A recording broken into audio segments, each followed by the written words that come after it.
Bonjour, comment ça va? Bonjour, ça va bien? Bonjour, tous les Français. Oui, je parle français aussi.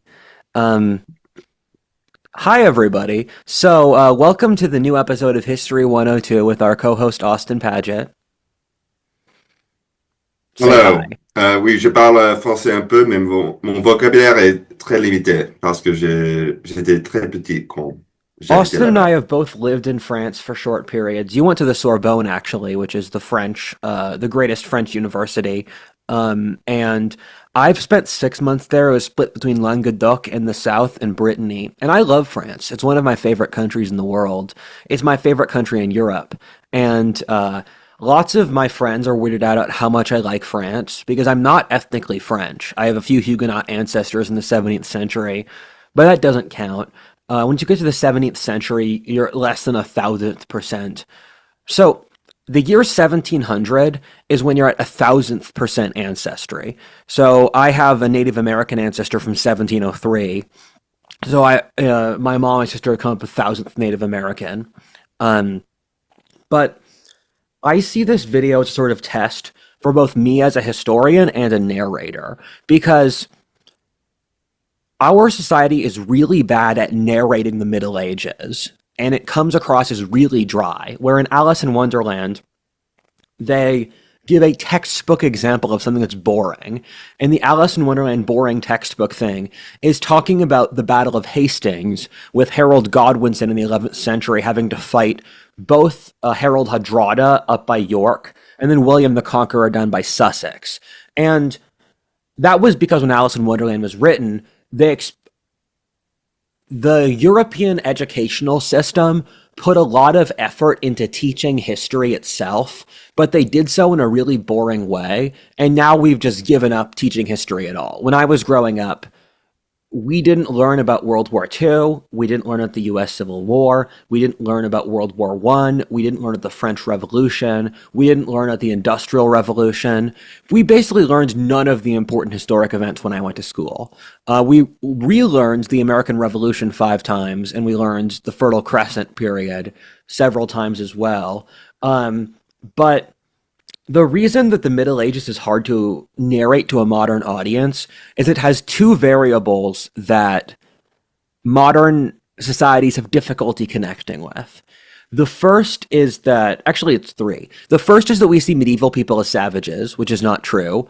High medieval Europe was one of the most advanced societies ever in history, by any conceivable metric you'd pick, whether scientific, economic, cultural, technological, whatever. They invented the scientific method as an example. And this is a very personal society where leadership was not based around ideology or party or these bigger or nation or those bigger abstractions. Although medieval Europe did have nations, the idea that medieval people didn't have national identities is a modern myth. But it was based around singular cults of leadership, like Richard Lionheart versus Henry II versus John Lackland. And thirdly, it's an incredibly religious society. And we are a society with a profound discomfort about religion. It's if you watch Hollywood movies never talk about religion even directly. And when they do, they're always portraying it as negative. And so I think our era is disquieted by that combination of variables. And so when people talk about the Middle Ages, they give lists of names without any comprehension of who these people were, what their personalities were, what the drama was, because Game of Thrones is a relatively accurate sort of emotional understanding of medieval politics because it's all of these different personalities that have bases of support, which they pull on in different contexts. And it's this constant court intrigue. Yeah, maybe that's why people are interested in Game of Thrones. Partly it's a way of exploring parts of that reality indirectly to kind of ease us in. I mean, one example of how it would be a really religious society is I'm not sure they were able to paint people in 3D at this point No. because they considered painting someone um, like painting Jesus because men are created in the name of God. So you're like something about painting the face of a person was blasphemous. So all their paintings were 2D. It was kind of a loophole they got around to still depict humans in pictures. Not sure that's true. I think it's difficult. It's actually remarkably difficult to paint and draw in 3D because you need you need to have a mathematical concept of art. The breakthrough with the Renaissance in the 14th century was them integrating math into art because you have all these different lines that project distance. And I think the Romans might have painted a little bit in 3D, but it was an invention that came in with the modern world. And lots of thinkers have talked about how this is symbolic for a shift in perception that occurred from the medieval to the modern period of viewing the world innately mathematically and in abstract terms. Yeah, well, painting techniques definitely developed, but I think it was connected to it because they had some conception of 3D because the buildings were in 3D and the Yeah, landscape and everything. Um, but yeah, the mathematics was very tied into the development, the religious thinking itself and the development of thought. yeah. This video is about the formation of modern France, which is a longer and a more difficult story than we'd think, where when you look at the unified country of France, or as it's called now, the hexagon, because modern France, you can fit it in the image of a hexagon or a five-pointed geometric shape, where France in the year 1000 AD was a failed state, like Somalia today, where each county of France was an independent country with an independent dialect with its own independent culture. And what occurred over the course of the medieval period was that the lords of Ile-de-France unified all of France militarily through a series of different wars, and in the process, they established French culture through this process of Parisian colonialism until you had a unified country. And so in this video, we're going to go from the fall of Rome until the French Revolution to see the breakdown of the old classical civilization, the barbarian invasions that came afterwards, the unification under the Franks, the collapse into failed state status, and then the gradual pulling together of the different subcultures inside France under Paris. Great summary. And I guess a good place to start is exploring why did the center of power go from the south of France, where it was during the Romans, into being centered around Paris in the north. So, in pre-modern France, you had two Frances. You had Languedoc and Languedoc. And Languedoc is they're different. It's how they pronounce different words. And Languedoc was the north, and Languedoc is the south. And they were completely different legal entities until the French Revolution, where there were tariffs between North and South France, and the King of France was king of two independent countries. And when you look at France's genetics, if you want to compare it to England or the British Isles, in the British Isles, the English are a single genetic pool, then you have 20 different Celtic genetic pools that the English subjugated. In France, you have North and South France that are independent genetic pools, then the Northwest around Brittany and Normandy is genetically closer to the British than it is the other French. And then you have Italians in Savoy, and you have Germans in Alsace, because those were areas that were never part of the Kingdom of France. They were conquered later in the early modern period. And so in the Roman period, the south was the most important region of France. And I believe the capital of French Gaul was Lugdunensis, or modern Dijon, which I've been to. And I think Dijon could still be the capital of France in a different timeline. There are several cities besides Paris that could have won, where Dijon sits in this mountain valley, and it's the road you take it's on the Rhone River, the upper ranks of the Rhone River, which flows up from the Mediterranean.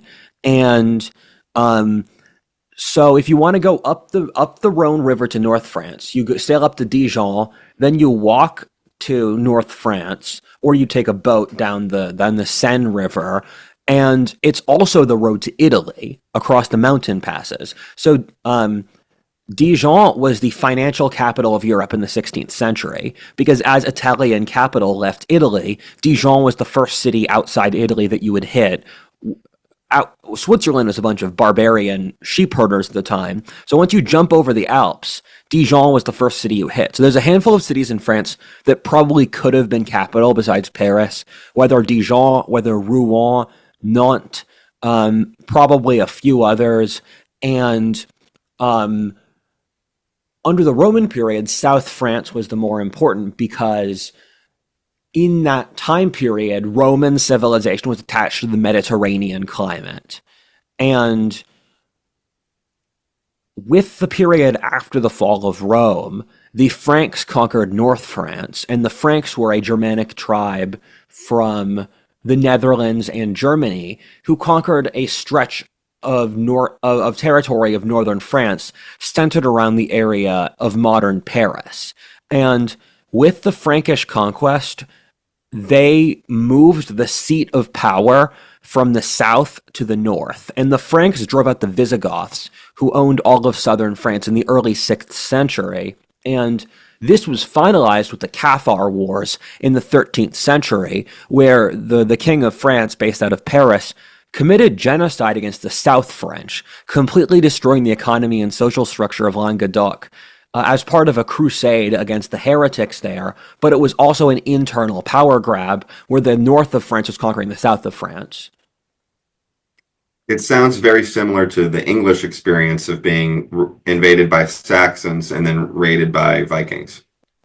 Yes, both the English and the French experienced that, where they were both part of the Roman Empire, and interestingly, Britain was the poorest and least important province of the Roman Empire, and France was the most populous and wealthiest part of the Roman Empire for a lot of this time period. And it's interesting to keep in mind that in the medieval period, England had 4 million people, and France had 20 million people. So you're dealing with completely different scales of population. And that's because most of England's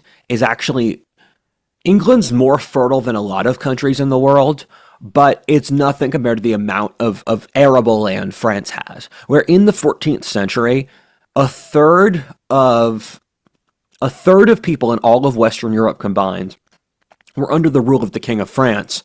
Another thing to keep in mind is that the King of France only controlled about half of modern France at that time period. And so the King of France had like 14 million people under his governance, and then the modern hexagon's 20 million. And so France got more influence as the Roman Empire went into decline, because the apparatus of the Roman Empire gradually drained Italy of ability, where because the Italians got such benefits from the empire, they grew soft and weak, and Italy actually saw mass depopulation over the late Roman period. Huge parts of the Italian countryside were just empty, and that went to France. So when you get to the fall of the empire, France, or as it was called then Gaul, was by far the most populous place in the empire, especially the Western Empire, and the wealthiest place. That's why Attila attacked Gaul, because he wanted to strike at the heart of the Western Roman power. And with the fall of Rome, first of all, you saw these mass peasant revolts, which is a theme that'll pop up again, called the Baccadi, where the peasants in late Roman Gaul formed these war bands that actually made Northwest France declare independence as a bandit country. But you saw France split up between different barbarian peoples, between the Franks conquering the north of France.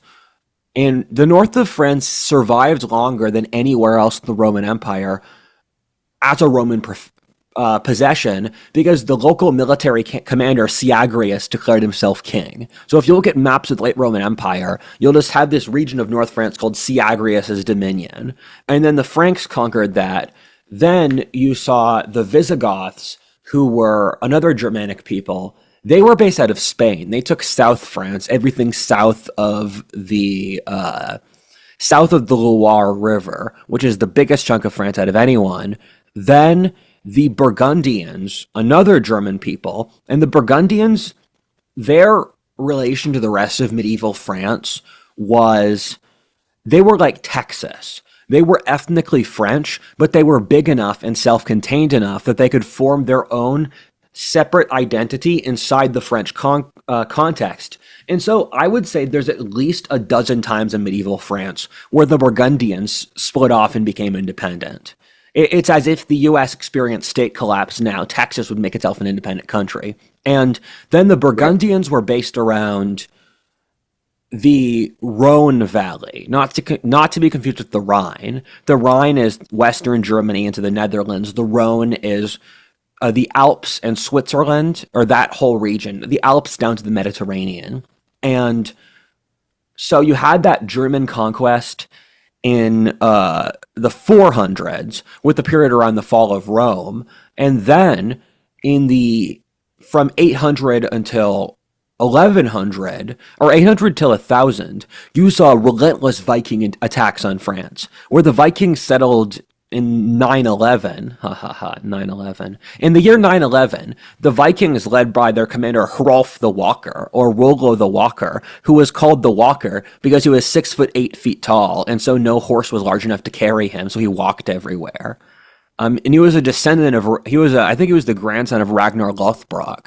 So Hrolf the Walker attacked Paris, and the interesting thing is that after the fall of the Frankish Empire, France split up and became a failed state.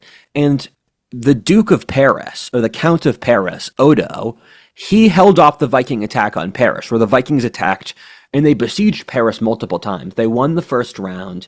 They failed the second round, and because France was a failed state, everyone looked at Odo and they said, "You seem like a manly guy. We're going to make you king of France," with the knowledge Paris is too obscure and weak to actually unify France, which was what also happened with the Habsburgs when the Holy Roman Empire, or Germany, fell apart in the 1200s, where the other German nobility picked the Habsburgs because they were weak enough they would be incapable of unifying Germany. And the same thing happened with France, where it's this strange backdoor deal where the French nobility agreed to make Paris the capital with the knowledge that Paris would be, because the lords of Paris controlled an area the size of Delaware or New Jersey. It was this tiny area. But what they didn't realize is that the Capetian line, based out of Paris, had the most competent dynasty of anywhere in the Middle Ages. So the final joke was on them, where the lords of Paris unified all of France because they were just that capable. And the French, after they beat the Vikings at Paris, they gave Normandy to the Vikings, where the Vikings established a regime there with a settler colonial society. And that became very influential in later French history because they conquered England, became the kings of England, while the Vikings ranged across the entire coastline of France, where they raided Aquitaine, and they briefly took Brittany for a few years. So you had the first wave of German invaders during the fall of Rome, then you had a second wave with the Vikings in the later Dark Ages. Right. And so the logic between putting that dynasty in charge of Paris was the nobles thought they weren't a threat because they didn't have a broader claim to unite France because they were foreign, or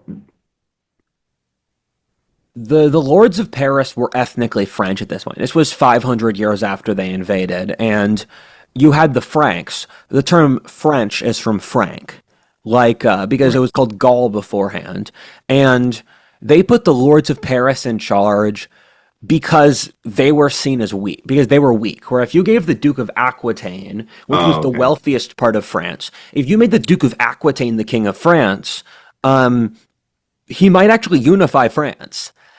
And which is why the Aquitaine was the last one to be brought into the giant project, because they were the strongest kind of. Aquitaine was one of the last places to be brought into France because they became an English possession. And so the English held Aquitaine for 300 years, actually. After the lords of Paris conquered everything from the English Channel to the Mediterranean in the early 13th century, the English held on to Aquitaine or Gascony as their only major possession in France. And they really built out Aquitaine. The French only took it in 1453, the same year as the loss of Constantinople. But I mean, the south of France was by some metrics.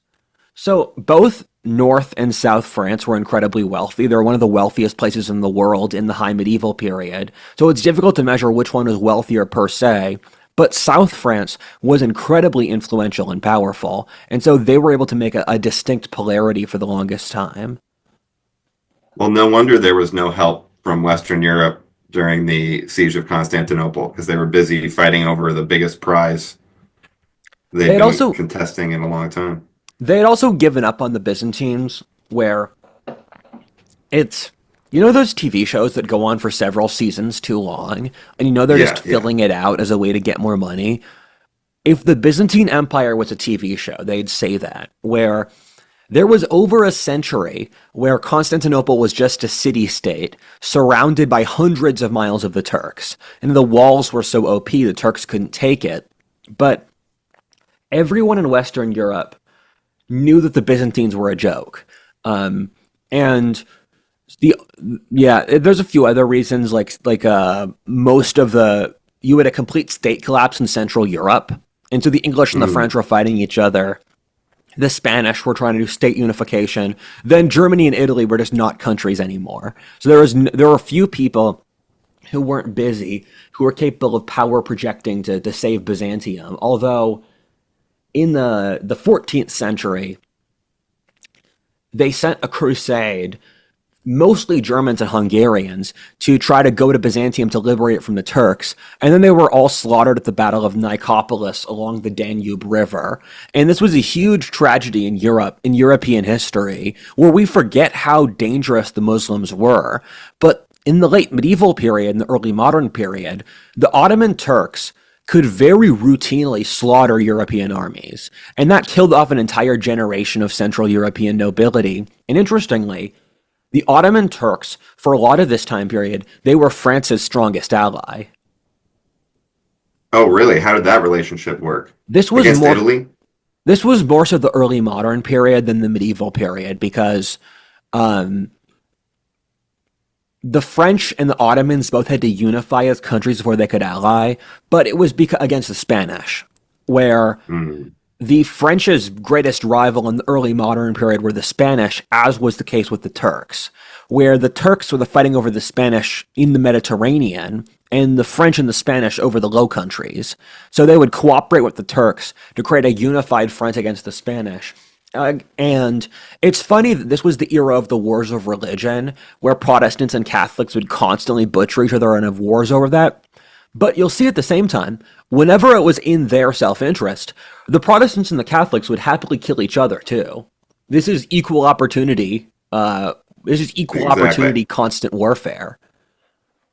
Yeah, I was trying to think of a modern example with maybe you could say Russia allying with China against Europe and the US or something like that, being fairly similar. It's Um, um, it's the communists and the liberal allies allying in World War II against the Nazis. yeah. Yeah. I mean, there's lots of examples of this dynamic, right? Where people underestimate certain bonds relative to their inner competition. Yeah, Uh, I'm gonna need to get the chronology down for this video because otherwise it's gonna be too incomprehensible because there's too many players, there's too many things going on. So with the fall of Rome, the Franks conquered most of France pretty quickly. They drove the Visigoths down to Spain in the early 6th century, and they conquered the Burgundians as well. So you saw the Franks take most of modern France, Francia, Francia, Francais. You can see how the words formed. And the one part of France that wasn't incorporated in the Frankish Empire was Brittany in the northwest. And Brittany is a term for Little Britain, where the Britons or the Welsh migrated to the north of France in the period around the time of the Anglo-Saxon invasions, populating it, where, as I said earlier, the northwest of France is genetically identical to Britain. It's closer to Britain than it is to France. And Brittany was an independent duchy speaking a Celtic language, a variety of Welsh. until the time of Christopher Columbus. And they were not part of the Kingdom of France for most of this. They were only very faintly part of the Kingdom of France, where they were an independent country with an independent tradition and all those things. They actually had a parliament, where the parliament had significant power in Brittany, and they're one of the interesting players in this story, because they're always off doing their own thing. They're always in their own distinct historic current, and then they'll periodically get pulled in and be decisive for the rest of French politics. Interesting, kind of like an Ireland to England. And so Franks take that current region, and if you read 19th century French histories, the first Frankish dynasty, the Merovingians, they became a byword for degeneracy and decadence, where they were known actually for wearing long hair, where the long hair, like the kind that power metal bands would wear today, that was a sign of royalty in their culture. And they'd make sure their hair was perfect. And they'd have enormous harems. They would just constantly drink and party all day, where they were incapable of governance. And this is in the 5th and the 6th centuries. Then what happened is that the mayor of the palace, or the steward, declared himself military dictator. And this is the origin of the Carolingians. And the Carolingians, they were the dynasty that ruled France from the 8th through the 9th centuries.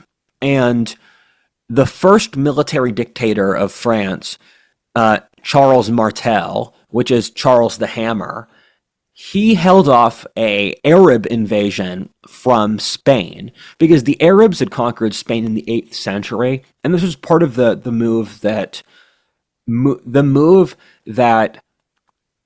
got North Europe to supersede South Europe, because when the Mediterranean was a single coherent system, it was this Mediterranean culture that was just classical Greco-Roman. And another 19th century French historian, Henri Pirenne, he was Walloon, but being a French Belgian and being French are practically the same thing. It's different countries. They're going to hate me for saying it, but it's true. And he talks about, he has a book called Charlemagne and Muhammad, and the thesis of said book is that until the time of the Islamic conquests, classical civilization would have continued, because after the fall of Rome, you saw a relative continuity in culture, although it was Christian. Then with the Muslim takeover of the Mediterranean, because the Muslims, they took Spain, they took Sicily, they took every major islands chain in the Mediterranean, whether it's Sardinia, Crete, Cyprus, the Balearics. And so the Mediterranean was a Muslim lake for a few centuries. And after the fall of the Carolingian Empire, the Muslims had a base. I think it was Aix-de-Morges. No, it wasn't. It was Aix-de-Provence at the mouth of the Rhone River, where the Muslims would raid the entire south of France. And they held the area around modern Nîmes, which is one of my favorite cities in the world. It's such a beautiful place, as well in the south of France. And they launched an attack into central France, around Orléans, which is north-central France, where Charles Martel built a shield wall that crushed their cavalry charge. And Tours has since gone down in European history as one of the most decisive battles, because, first of all, it's incredibly impressive the Arabs made it to north-central France. And imagine if the most important country in Western Europe at that time, France, had been conquered by the Arabs.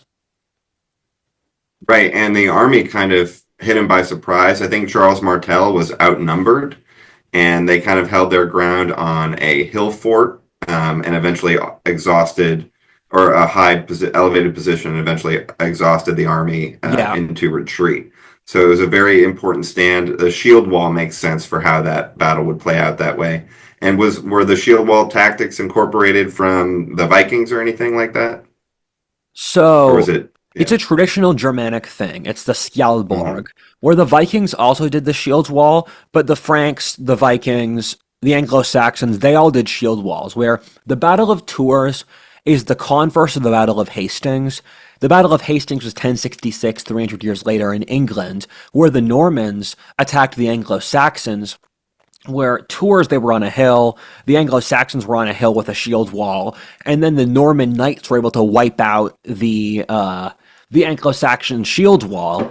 And in the 8th century, the Franks were mostly an infantry army, where the Huscarls were the Germanic warrior nobility. They fought on foot in the shield wall. Then what happened over the reign of the Carolingians is that you saw the creation of knight warfare. And knights are dependent on the stirrup, because when you're charging on horseback and you don't have the stirrup and you charge someone, you can vault over your horse and die, because the horses are really heavy. So if you're charging with the weight of your horse, there's a big enough chance it just overtakes you. But with the stirrup, you can lean in, stab with the spear, and just crush with the weight of just your entire horse and armor.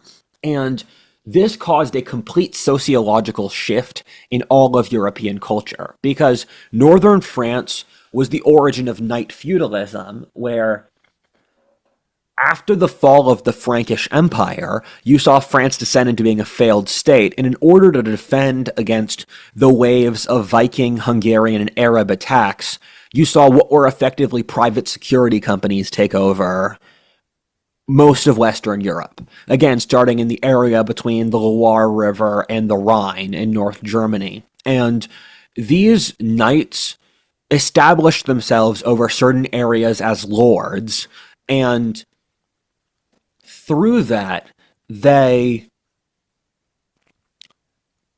destroyed the power of the centralized government, because you had the dukes and the nobility, and then you had the castellans. And there was a period in 10th century France when the castellans, or the holders of the castles, declared themselves independent.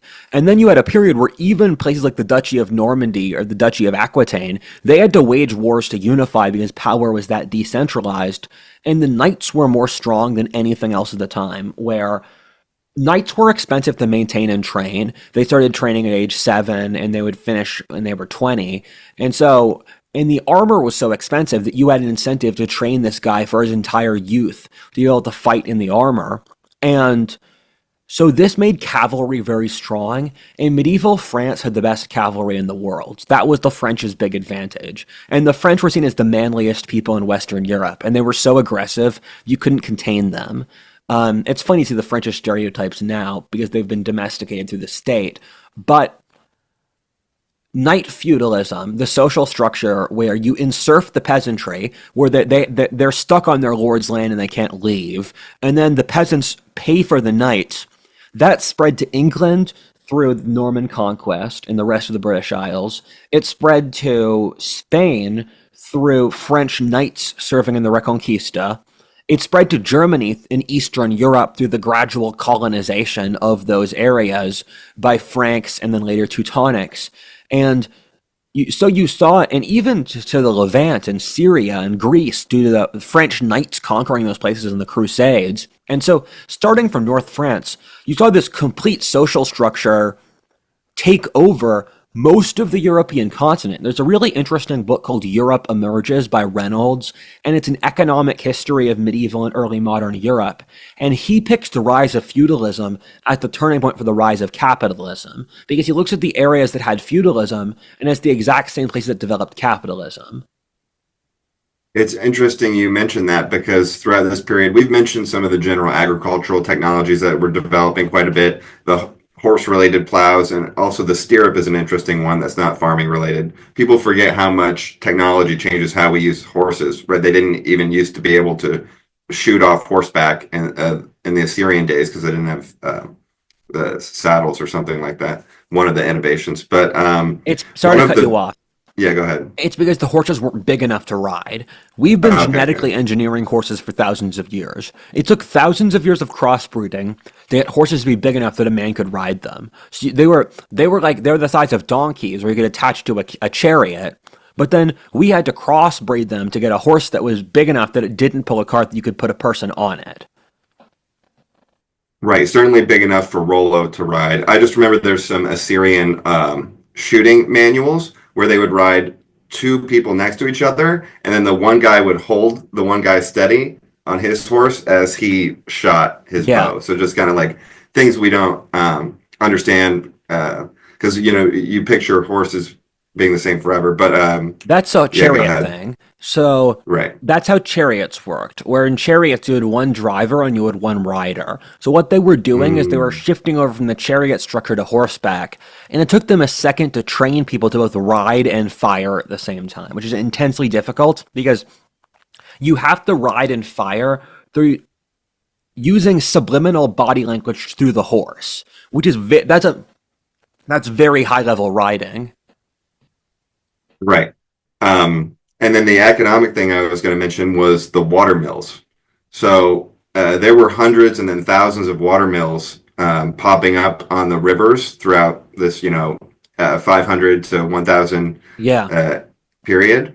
And they made a huge difference because they wiped out like the majority of the processing work, and a huge percent of the farm labor is processing. So this opened up room for people to engage in textiles and trades and other things, but it was also a way for the government to reinforce its control, both on the lords level and the central level. Because I think Charlemagne, maybe the king, he mandated that the lords maintain their watermill, and they basically confiscated the water mills at the lords level, and yeah, then to use the mill, you had to pay a tax. So instead of having to have a bunch of tax collectors go out to fields and like measure fields and anticipate supply and have that whole holding out dynamic, the peasants had no option now because it's like, hey, we can measure your grain at the processing center and we're going to take a certain percent. So yes, it became an important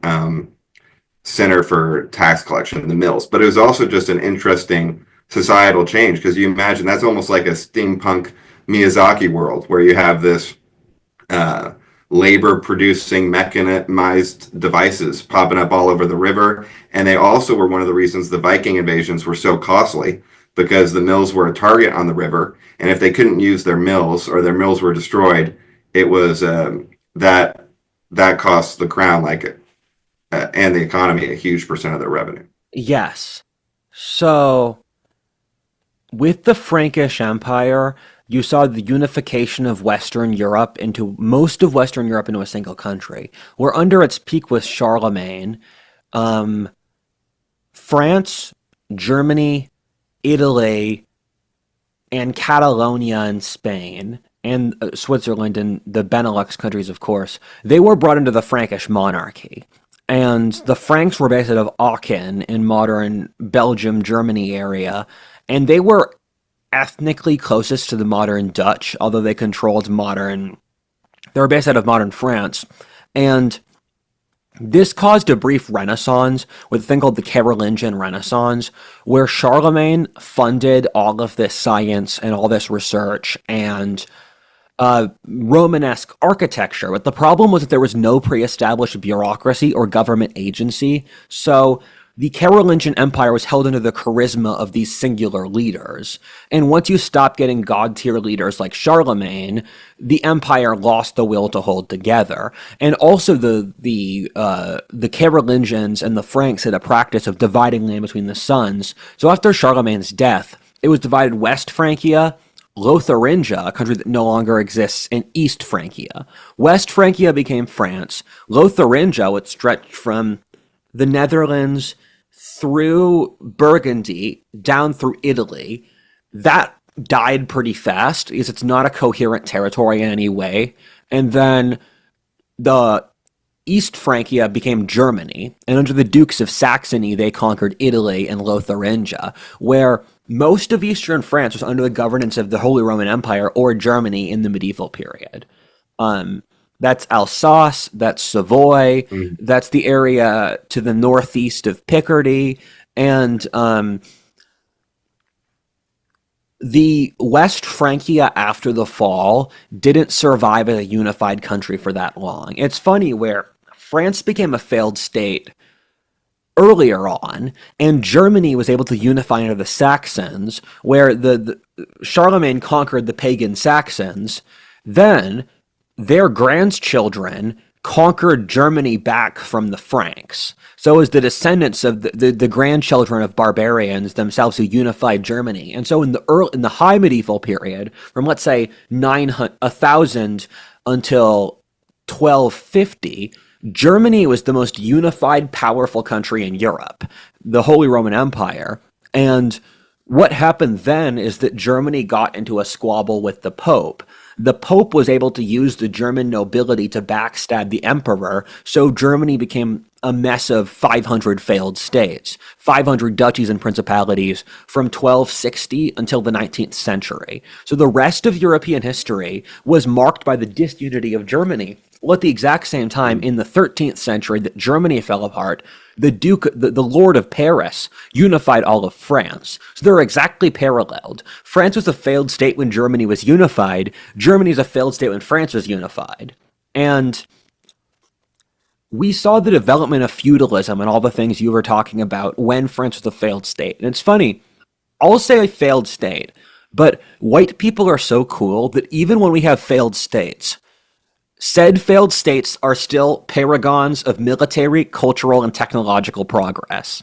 Where I'll talk about these duchies, where you have the Duchy of Normandy, the Duchy of Aquitaine, Languedoc, Paris, Picardy, the County of Berry, a real place, Brittany, these different places where these were not unimportant. Where Normandy, as an example, which was made by, as we said before, by the Vikings who settled there. We've done genetic analyses of the Norman nobility that conquered England, and they're 95% Danish ancestry. So it was the settlement of this Viking aristocracy in the north of France. They conquered England under William the Conqueror at the Battle of Hastings. The Norman mercenaries in the south of Italy became lords of the south of Italy, fighting against the Byzantines and the Arabs. So a Norman dynasty ruled Sicily from 1060 until 1190. Then the Normans also became lords of Syria in the Crusades, where in the Crusades, by far the largest amount of crusaders came from modern France. Normally the area of North France around Flanders and Normandy and Wallonia, whatever. And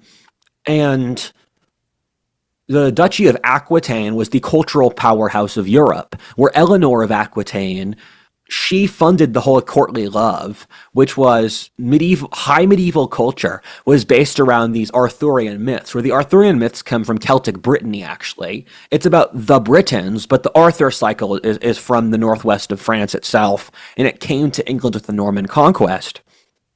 And so these duchies in France were not unimportant places where they would build. The furthest ancestor I've traced back is the Lord of Dole de Bretagne, this border town between Normandy and Brittany, because the Normans had a frontier with the Breton, which was much like the Wild West, because it took longer for the Breton to be unified than it did for the rest of France. They were squabbling tribal chieftains until Brittany was briefly an English possession in the late 12th century, where Arthur, Duke of... I can't get into Arthur of Brittany now. That's a different subplot. But, Lord of Dole de Bretagne, he built this beautiful cathedral that I visited, actually. It's very nice. It's out by Saint-Malo, also on the Norman-Breton border, where Saint-Malo is incredible. It's this island in the English Channel, where the English Channel is the biggest tides of anywhere in the world besides Nova Scotia. And the tides there are so enormous that for part of the day, Saint-Malo, which is this mountaintop monastery on an island that's incredible, it's an island for part of the day, and then it's attached to the land for part of the day, and they walled it off. So in the 100 Years' War, you had this very long siege that lasted for decades, where the English tried to take Saint-Malo, but because the mechanism where it's an island part of the day, and it's attached to the land another part of the day, it was impossible to do so. Yeah, that's an amazing church. It was the background of my phone for about 6 years, that town. And I don't know what saint it was made in honor of. It was... but apparently there's, It was the Dragon Slayer. I think it was Right. Saint Michael, because Saint Michael was the patron saint of France, I believe. And Saint Michael... And there's Saint Michael, I think he was from the late. Apparently, he's the saint of pig keepers, and he was a Welsh Hmm. mid 6th century saint. I know there's the Dragon Slayer. I know there's a San Malo dragon. I I think know the there's Dragon Slayer makes sense. There's a line of monasteries going down to the Middle East, apparently, dedicated to the same saint that people like to yeah make conspiracies about on the internet. San But this was Malo. also Knight Templars time, right? Yes, San Malo was Saint the Malo. patron saint of those who suffered syphilis. Um, Hmm. So so the Archangel it's a good one. Michael slayed the dragon. Um, Someone in the comments should fact check me on this because I think I at the thought it was top. Michael, but maybe I'm wrong. No, I think it's Michael. Yeah, um, but the Templars are interesting where um, they were funded by Hugh de Payan, who was from Anjou, where Anjou was an area south of Normandy, where after the Normans conquered England, the monarchy transferred to the Angevins, and the Angevins they held more of France than the King of France did, where until 1200, the King of France had this area around Paris the size of Delaware, and he was lucky even to get that. In the 12th century, the King of Paris went through this active process of conquering every castle that neighbored Paris, because it used to be the King of Paris, the King of France, just held the city of Paris and not even towns 5 miles away. But then he had to unify the whole Ile-de-France region, while the Angevin nobility, because Eleanor of Aquitaine, which I said before was the wealthiest area of France, she had married the King of France in the 12th century, and this is hilarious. Where the King of France was a very monkish type of guy, where he's just spent all day praying, and he refused to have sex with Eleanor of Aquitaine to consummate the marriage. He didn't like sex, and then the Pope ordered him to impregnate his wife. The Pope gave him an order as the King of France. It is your moral duty to fuck your wife, and then He he gave him said an no. intervention. And then he said no. And the funny thing is that Eleanor of Aquitaine was considered to be an incredible beauty. And then so when she went on crusade, she was cheating on him with this like hunky Norman nobleman, and then she left him for the King of England, Henry II, who was a Chad. And So Aquitaine, and because the King of France never consummated the marriage under Catholic law, she was within her rights to do that. So what that meant is that Aquitaine joined England, and there was this period in the late 12th century, and I'll see the King of England, but the empire was really based out of Rouen in Normandy. One of the things Fernand Braudel talks about is that there are many timelines where Rouen in Normandy is the capital of France. And France would have a completely different outlook because the unification by Paris made this centralized, inward facing, continental military power. If Rouen or Nantes in Brittany became the capital, France would have been England because the family structure and the culture in those regions of France is more like England. It would have been a seafaring, ocean facing, possibly parliamentary state. And so the unification by Paris created certain conditions, but the kings of England, or the Angevins, they held Aquitaine, which went down to the Spanish border with the Basques. They held Western France. They got Brittany, Normandy, Anjou. They had England. They had conquered the south of Wales. And then they had conquered half of Ireland, where the sphere of French culture was significantly larger than France itself was. After the Norman conquest, the English nobility all spoke French. The English nobility were transplants from France, who saw England as a conquered country. The nobility of Scotland started speaking French because the King of Scotland brought in Norman nobility, including my ancestor, the descendant of the Lord of Dol de Bretagne, to civilize Scotland. Because the Scottish lowlands are populated by people of English ancestry and with Norman nobles on top, because the King of Scotland thought the local Scots were too unruly to control. And French culture in the high medieval period was dominant across Europe, where it was French food was dominant, French culture was dominant, French art was dominant. The French men were seen as the manliest and the most heroic, where everyone wanted to be France in the high medieval period, although France was not a unified country, because the division of France created such profound cultural dynamism. And Brittany was unified under Arthur.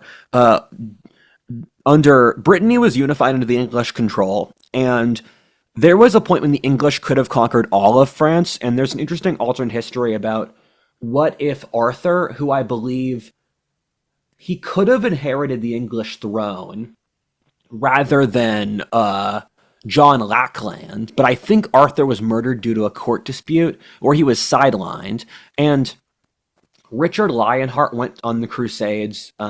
He was the king of England, and he got captured. He spent a while on the Crusade. There's an interesting story here where France was run by Philip Augustus, who we'll talk about. And so the Pope bullied Philip Augustus to go on crusade because the Pope wanted all the major crowns of Europe to go on crusade to retake the Holy Land from Saladin. And Philip Augustus said yes. He spent the absolute bare minimum amount of time in the Holy Land that the Pope would give him before being excommunicated. Then he left, went back to France. Richard Lionheart was actually there for the crusade, and he got really invested. And then Philip Augustus, Richard Lionheart returned from the crusade. He was captured by the Duke of Austria and kept in Austria for years as a prisoner. He had to get ransomed back to England. Then Philip Augustus, he had to sign a treaty with the Pope that he would not attack England when the English king was on crusade, but he used the time when the King of England was away to build up his forces. And I think he still did attack the English when Richard was on the crusade, but power went when Richard was gone and after Richard died to his brother John Lackland. And it's sad to see where England had the worst king in its entire history, where I feel comfortable calling John Lackland the worst king ever in English history. And I don't even know who the second contender is. And Philip Augustus is the greatest ruler in French history. You could make the argument Philip Augustus was more important and a better ruler for France than Napoleon was. Even Charlemagne? I'm not measuring Charlemagne because everyone in Western Europe can claim Charlemagne, where the Germans claim him, the French claim him, the Benelux countries claim him, the Italians claim his heritage. We're in the nationalism of the pre-World War I period. It was actually a sticking point among European nationalists who got to claim Charlemagne. So Charlemagne's sleeping with other girls. No one girl can claim Charlemagne. He did practice polygamy. Well, it is funny because he's directly Saxon, so he wasn't just interesting Saxon. to think of. He was. Oh, Frank. he wasn't. I thought it was the Frank. Right. But it's just interesting to think of the Northern French as German. Yeah, sure that was a big sticking point. So the reason I pointed that out is that the Franks and the Saxons fought each other, and the Franks actually genocided the Saxons. The Franks went through a lengthy process of butchering thousands of Saxon nobility, where Charlemagne killed 4,000 in one day. I think it's the Bloody Day of Verdun, because the Saxons were the last Germans to hold on to the Norse gods. They'd worship Sorry, I was wondering, I didn't ask earlier. Were the Celts mostly genocided out of that region? Not even by the Romans, but by the Saxons and Franks afterwards? So, when modern France was Gaul before the Romans, and the modern French are genetically plurality Celtic by a big margin. So the modern French blood is Celtic, and you can see some Celtic traits in the French, where the French have a very strong honor culture. They're very individualistic. The French are they're a free people. The Anglo-Saxons don't see the French as free, but the French had their own version of individuality and freedom that's distinct from the Anglo-Saxon tradition. Okay, I knew they weren't German. Good. And so during the French Revolution, one of the talking points that the French rebels made is that the nobility are ethnic Germans, we are Gauls, so we are pushing out the alien invaders by doing the French Revolution. It's really interesting to see how they thought of the history. Yeah. That's one of the most important lenses of history that doesn't get examined. Like, how did they see it during the French Revolution in connection to their history? Yeah. The society of the French Revolution was the most literate of any ever, and the most historically literate of any ever. So they knew all the history really well, and history was part of their public discourse in a way it's not today.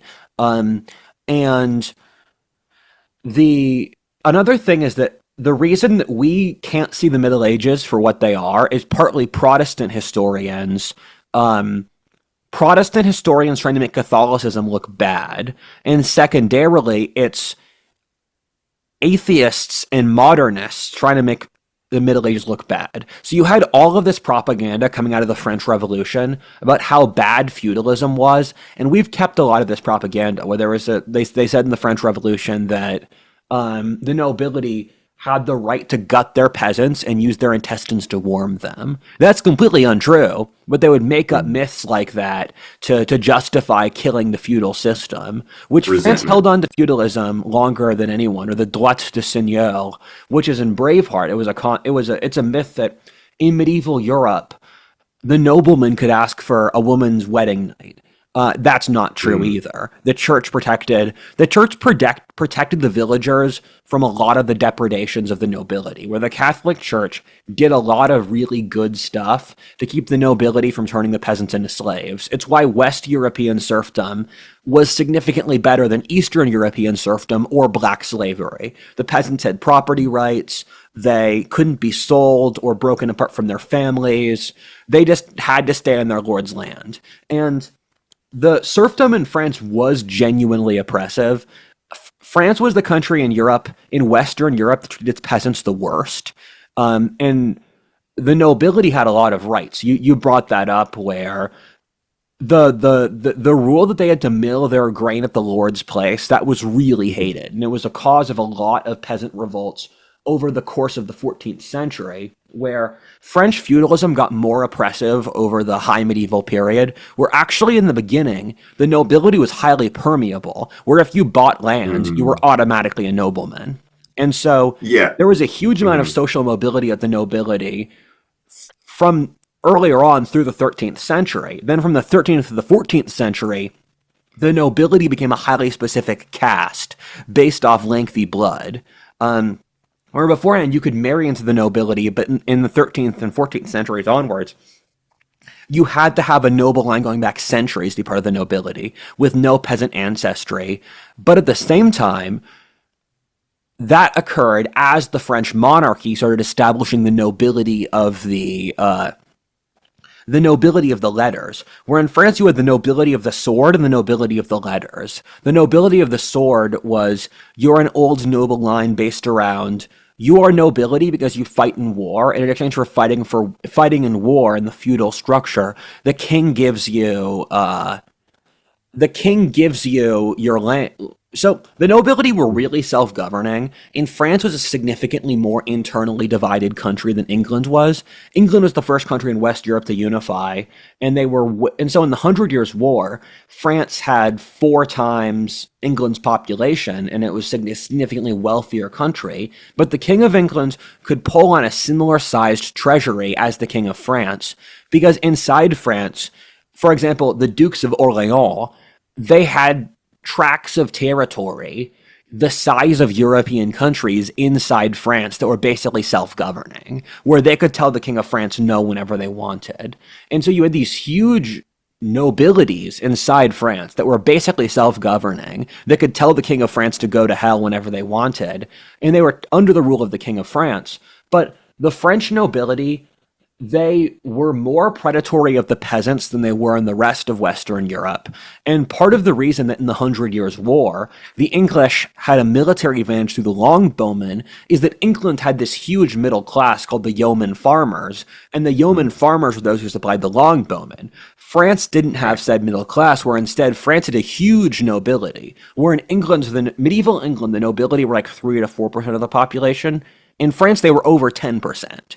So France had this there were a lot of poor nobility. In the Middle Ages, it was very normal that the wealthiest tier of peasants were significantly wealthier than the lowest tier of nobility, where you had a huge group of poor nobility. And these were the people who fought in the Crusades. They were the people who died at battles like Crécy or Agincourt, charging the English longbowmen, getting killed by the thousand, where France had this huge population of highly aggressive, poor nobility who were obsessed with their own honor and glory, and they would very frequently cause issues because in their culture the slightest degree of fear was seen as socially taboo, so they would constantly virtue signal who was manlier and braver.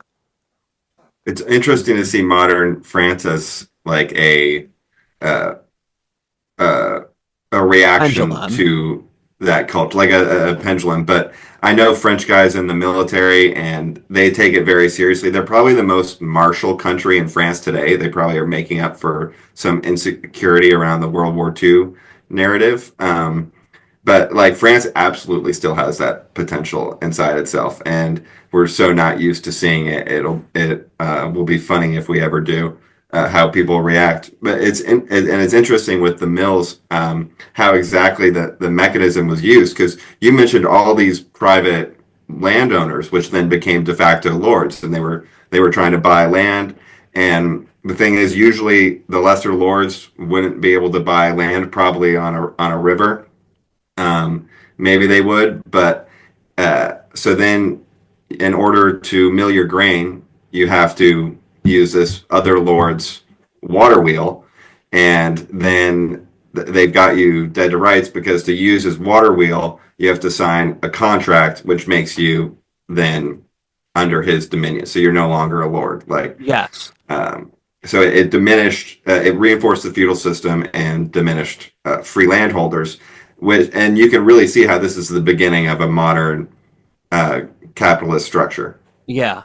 So, yeah, that's a very good point. And that is how capitalism started, because feudalism is a legal rules based structure where feudal governance is so incestuous and complex. It's like, what the hell just happened here? Where the conflict between the Holy Roman Emperor and the Pope, which consumed a lot of the high medieval period, this all hinged on in 800 AD when the Pope put the crown on the emperor. The Pope said that he crowned the emperor, and the emperor said that he was acknowledging his pre-existing status as emperor. A 300-year conflict hinged on that specific moment in 800 AD when the Pope put a crown on the emperor. Meanwhile, what happened when the Duke of Normandy conquered England is he made himself the King of England, but inside Normandy, he was liege. The King of France was his lord. And so there was a specific context where the King of England was completely independent or superior to the King of France. Then there was another specific context where he was the inferior to the King of France. And then furthermore, it got even more incestuous because the Kingdom of France and the Kingdom of England were so intermarried that both of them could claim that they were related to the other enough that they had the correct title to the other family. Because the King of England, for example, a big part of the Hundred Years' War, was that under the English inheritance system through the female line, the English king could be the King of France, but under French law, in which a woman couldn't inherit, the King of France was. So the English were saying, under our legal code, we should own France. And the French said, under ours, we should own France. And so that's why until the time of the American Revolution, the kings of England also called themselves the kings of France. Right. And it wouldn't be that personal for the local population, because their monarchs and the kings of England are the same family, the same genetics. So what's the difference you're going to be no less offended than you already are by your foreign ruling class. So, nationalism developed over the 14th century, where the Hundred Years' War was the tipping point when England and France, which were the first countries to develop national identities inside Europe, because European state formation started in the West and then rippled east, where England was the first country to form in the 800s.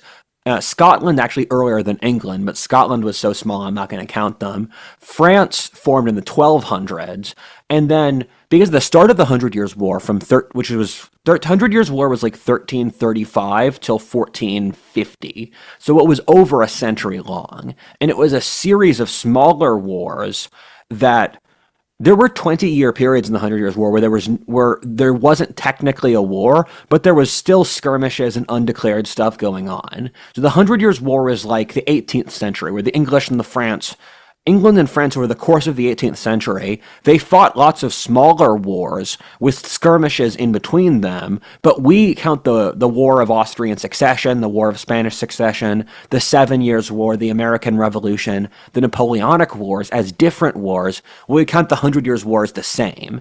At the start of that war, the English nobility spoke French, and they had pretensions to be the kings of France. But the Hundred Years' War was a total war, where France lost 2/3 of its population by the end of the Hundred Years' War. The plague was part of that, but the English also waged total war, where the English, they were able to keep their class structure together between the middle class and the nobility by raping France, where the English, all entrepreneurial young English men, would serve the king, steal stuff in France, bring it back to England. Meanwhile, the English built up a policy of just destroying as much of France as possible, because France had 4 times England's population. So the English knew the only way to defeat France was to destroy it so much that the French would be incapable of economically functioning. So they had these policies of burning all of France and destroying cities and leveling the countryside. So the Hundred Years' War manifested enough of the traits of total war that by the end of the war, the English nobility spoke English, and you had this concept of Englishness, and then the French had their own concept of Frenchness. So that competition created the identities, basically. Yes. I had a point I wanted to say as well, where you had the nobility of the sword, who were the pre-established feudal warlords. Then you had the nobility of the letter, who were the nobility appointed by the King of France to be bureaucrats. Because the King of France would, if you were a bureaucrat like Master of the Hound or Lord of the Exchequer, and the French monarchy explicitly used middle-class people against the nobility. So they cultivated this middle-class bureaucrat where the Sorbonne was actually a creation by the French monarchy to establish an independent university tradition against the Catholic Church, where modern secularism and modern nationalism stems from French intellectuals in the high medieval period who wanted to develop a non-spiritual source of power independent from the church, where the King of France in the 14th century literally murdered the Pope, because the Pope fought the German Emperor for over a century, and the Pope won. The Pope then picked a fight with France, because the Pope's intention was to... the papacy was on this power trip where they wanted to break every major monarchy in Europe and turn Europe into a theocracy. And that failed, because the second they picked a fight with the French king just murdered the Pope and then installed a French Pope across the river in Avignon. And I've been to Avignon. It wasn't technically part of France at the time. It was part of the Holy Roman Empire, but they were French speakers, and it was across the river from France. So it would be like America putting the Pope in Niagara, Canada. And which we almost did recently, but they made an American Pope, so we let him keep it. And so what happened is that the French got majority French cardinals. Of course, the French cardinals voted in a French Pope. Then, after a few decades, because the French Pope held most of Catholicism for a surprisingly long period of time, I think it might have been like a decade, maybe longer. Then what happened is the rest of Europe, especially the English, thought, no, we're not going to have your fake French Pope. So right. The English and the Germans and the Italians supported creating a new pope in Spain, in Italy. Then the French had their own pope in Avignon, and this was a period called, I think it was the Babylonian Division, because the French pope was so legendarily corrupt. And there were 3 different popes at one certain point. There was a third pope, I forget what his context was, because there was another split in the papacy. This was a big pressure for the Reformation, because the papacy, and especially the French papacy, was so legendarily corrupt, where the selling of indulgences, which was the thing Martin Luther really railed against, of you can sell, because the Catholic Church would sell this like coupon where monks would pray for you, so you would spend less time in purgatory. But human nature being what it is, this was sold as buy a pass to get into heaven. And that happened because the French Pope was constantly bankrupt because they were paying people off in various corrupt deals. And when I went to Avignon, I saw practically no chapels. It was all either rooms to store gold or feasting halls. So around the time of the Black Death, the Catholic Church really bottomed out in the 10th century. The Church bottomed out in degeneracy, where there was a pope who was a mummy in the 9th century. The Pope in the 9th century, this is the 9th.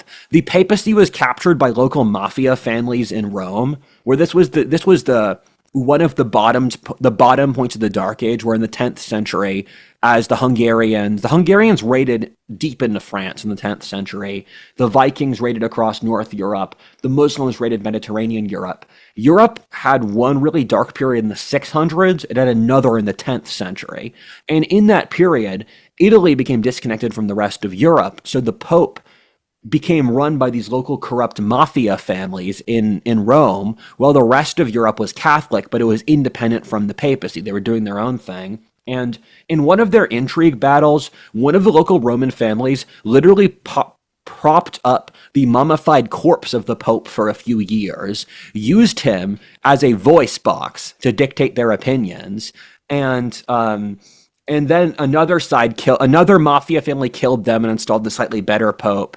But the 10th century and the 14th century were the two low points of the papacy, and then the papacy went through renaissances in the 11th century and in the 16th century, or the Counter-Reformation, that reinforced the moral authority of the papacy so that they didn't just spiral into complete degeneracy.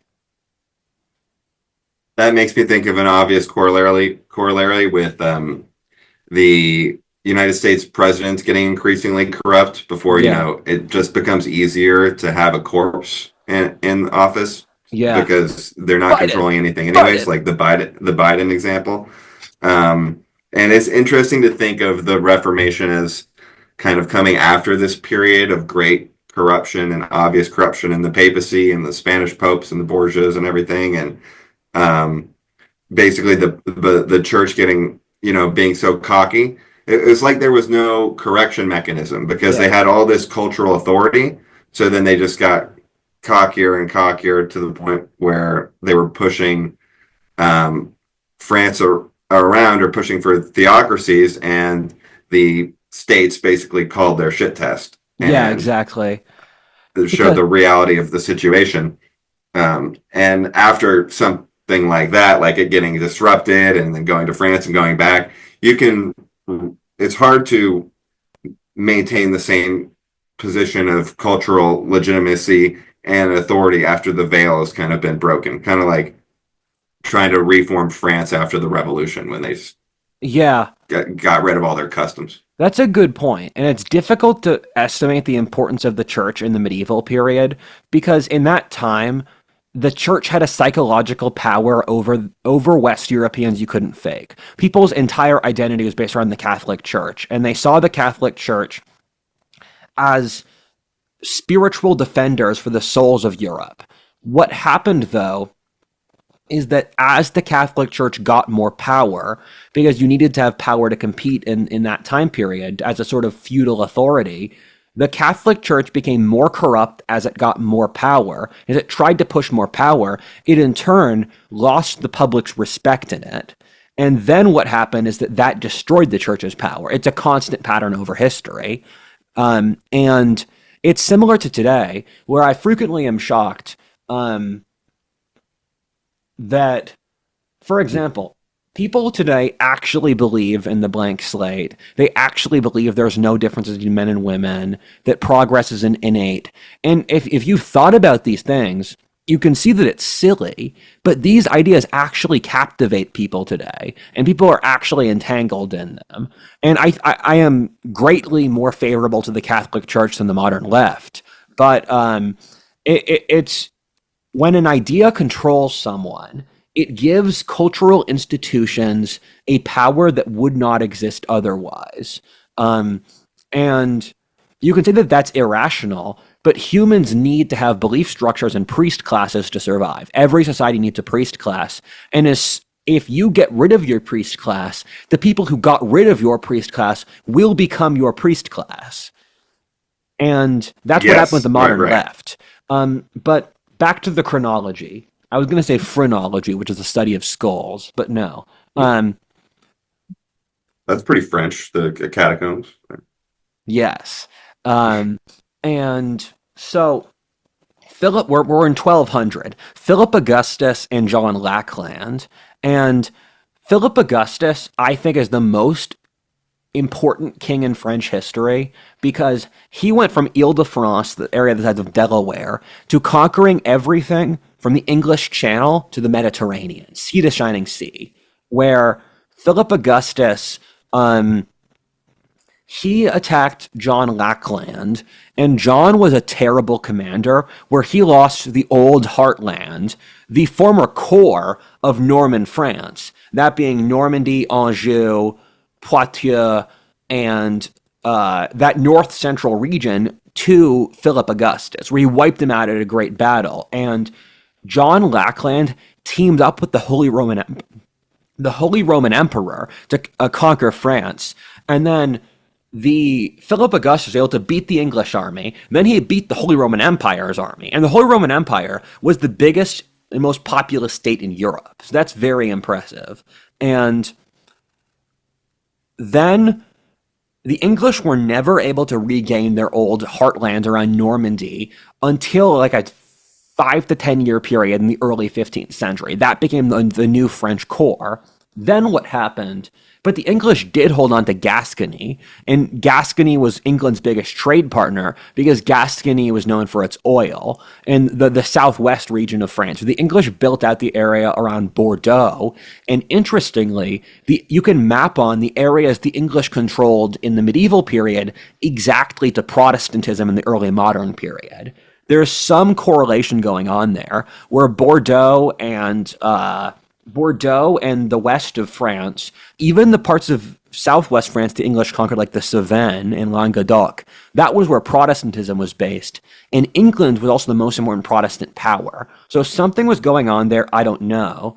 So after conquering north-central France, Philip Augustus actually invaded England because the English nobility told him to, where John Lackland was so unpopular and hated because he constantly tried to predate off the nobility. He kept raising new taxes illegally. He would predate off them.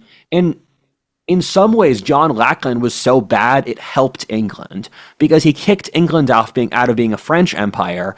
And I think if England was a continental power, they never would have been able to either build the colonial empire because they'd be too busy fighting inside Europe, or developing the parliamentary tradition and democracy, because the more military power you wield, the less well democracy works, which is why England and the Netherlands, coastal swamp areas or islands, became Europe's democracies, not France or Germany. And also, the English nobility made the Magna Carta to say no to John Lackland because he was so predatory. They made a list of every single rule John Lackland broke, and they forced him to sign it to say, no English king will do this forever. But he and Philip Augustus invaded England. There was a period where the English nobility supported him becoming king of England, and then he fought as far north as Lincolnshire in central England, where William Marshall, who was like England's professional Chad. He was known for being he was their jousting champion. He was like a pro athlete at jousting. I think he also went to the Crusade. He was England's preeminent military commander, where William Marshall gathered the English nobility under basically a military dictatorship to drive the French out. And people think that 1066 was the last invasion of England, but no, the French invaded England in 1215, and the Dutch launched the Glorious Revolution. You know you win when it's called the Glorious Revolution.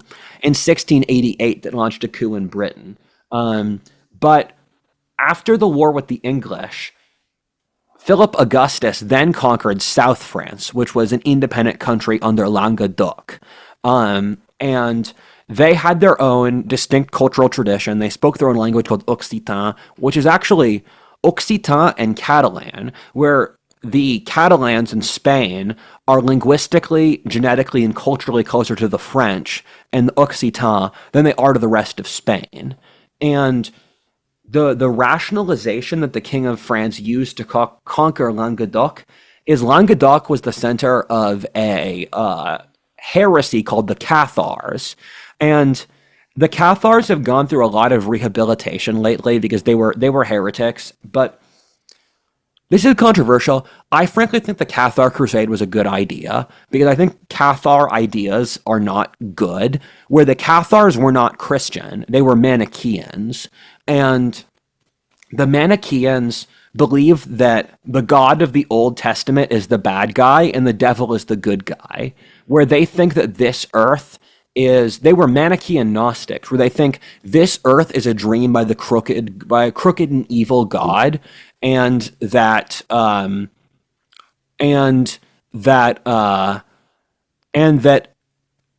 devil, by giving us the fruit of knowledge, was liberating us. And the Cathars were a majority in a lot of the area of France around the Pyrenees, down to the southern border by Spain, with Carcassonne being there, which is a beautiful place, I've been there, being their core territory. And I think that there was a whole wave of heresies across Western Europe in the 1200s that the Catholic Church stamped out due to a combination of popularizing the Franciscans as well as wars.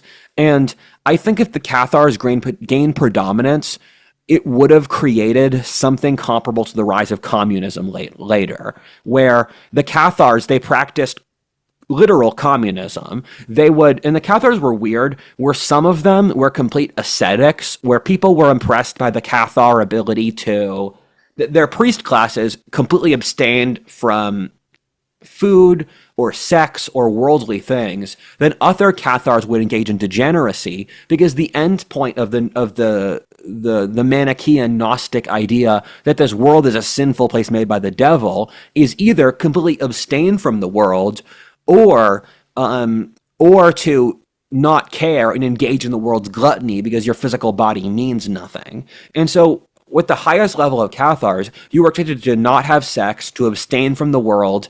And so you saw these Cathar communities that just existed almost like woke people, where they just wanted to push away all cultural, the entire world and all worldly things. And a lot of courtly love culture actually has Cathar undertones, because the Cathars would say that you had to flee your physical body to find love, to find the faraway spiritual realm that's good because this world is crooked.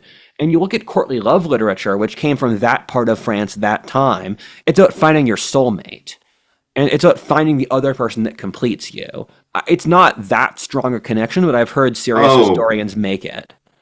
Well, even that, right? The modern conception of love being the basis of relationships is very connected to Puritan cultures. Interesting. Yeah, like in Massachusetts, the Massachusetts Bay Colony, that was one of the things that they emphasized, which was very unusual at the time because marriage was strictly a function of, matchmaking.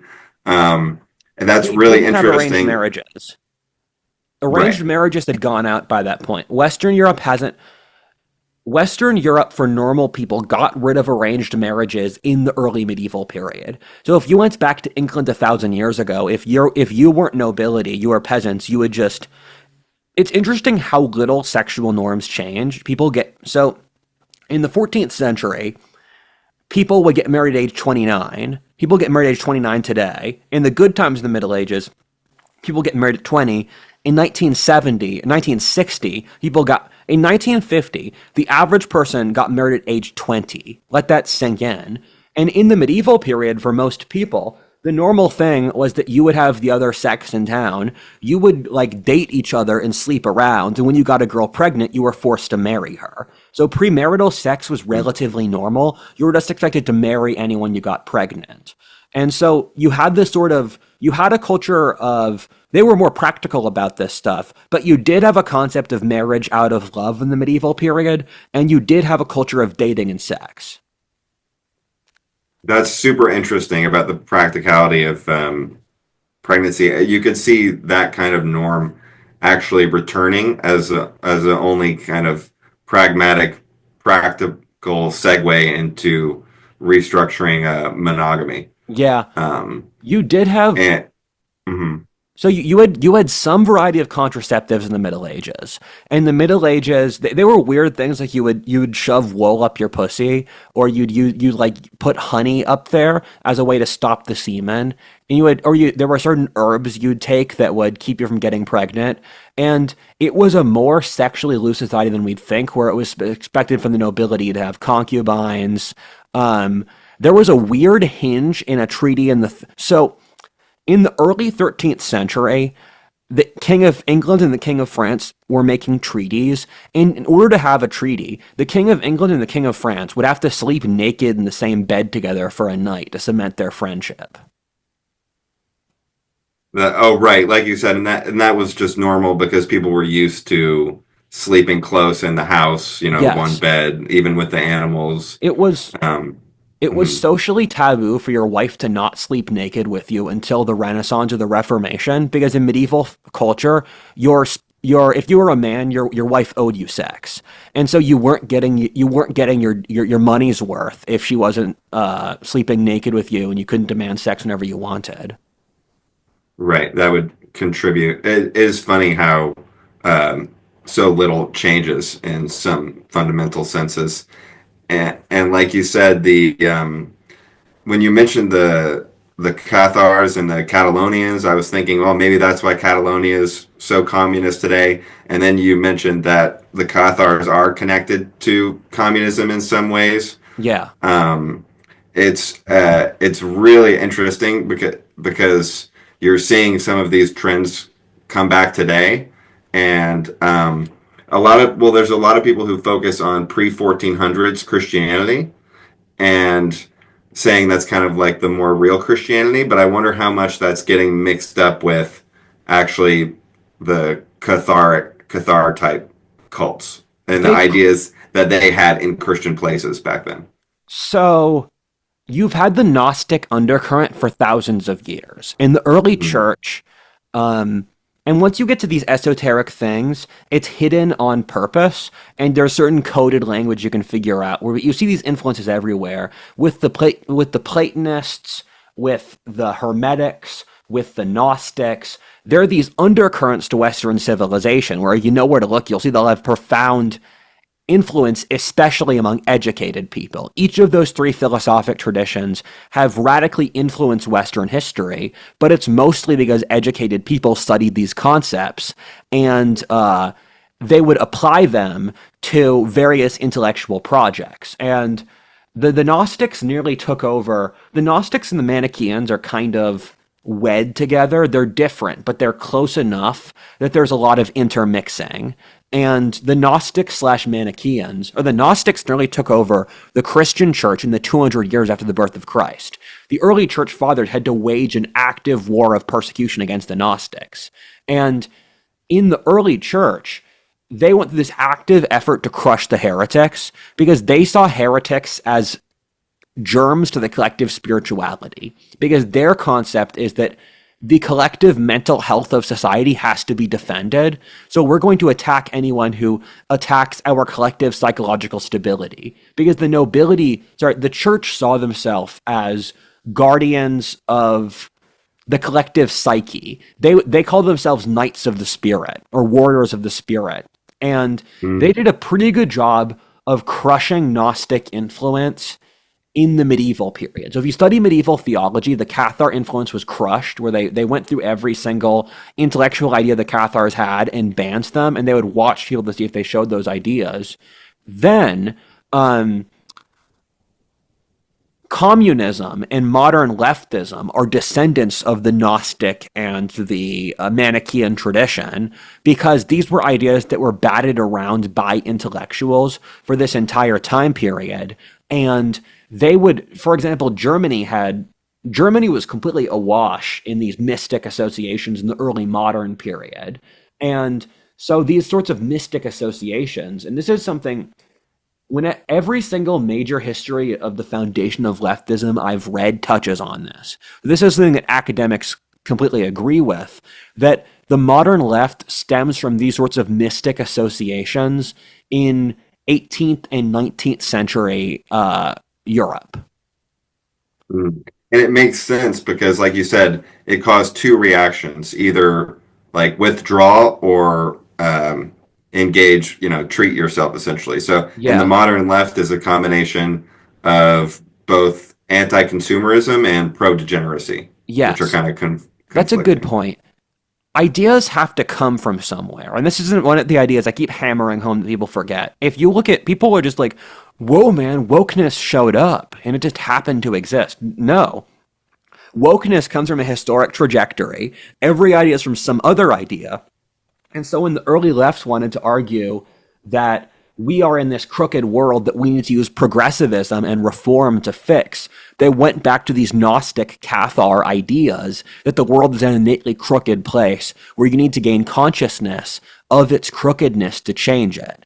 And so the King of France basically waged a war of genocide against Languedoc, not just the Cathars. He used this as an excuse to bring all these North French knights down to the south of France. And a funny thing is that if you fought on crusade, you were given absolution from your sins by the Pope. And then what happened is that rather than going to the Holy Land, which was several thousand miles, North French knights would go to South France, fight for a weekend, gain absolution, go back to North France. And the Pope saw this hack and he said, you have to fight for at least a year for me to absolve you of your sins. This can't just be a weekend trip. And then the North French, I think they killed like over 1 million people in South France. And this completely destroyed South France as an independent cultural form. And they colonized it with Northerners.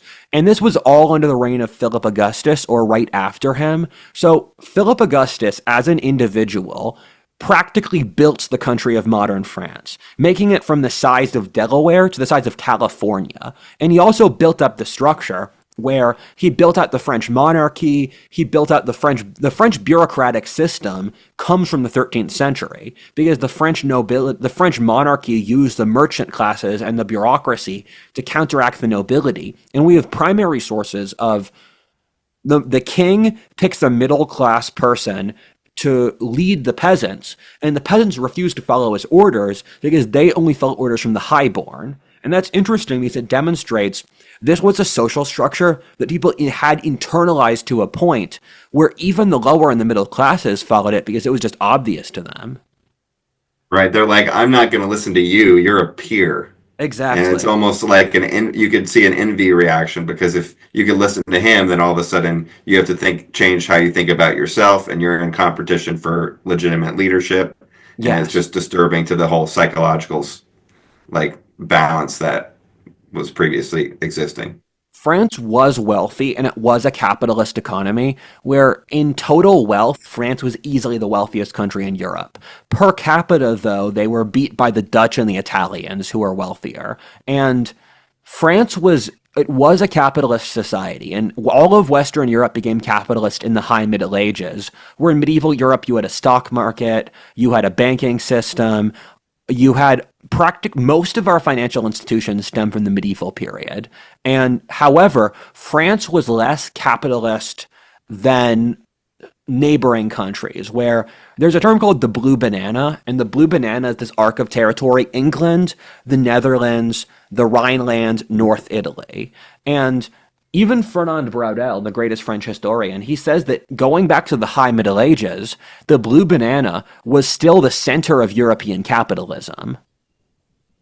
Yeah, ever since the power shifted from the south to the north, it's really shifted to the blue banana. That's what we're talking about when we're talking about the north.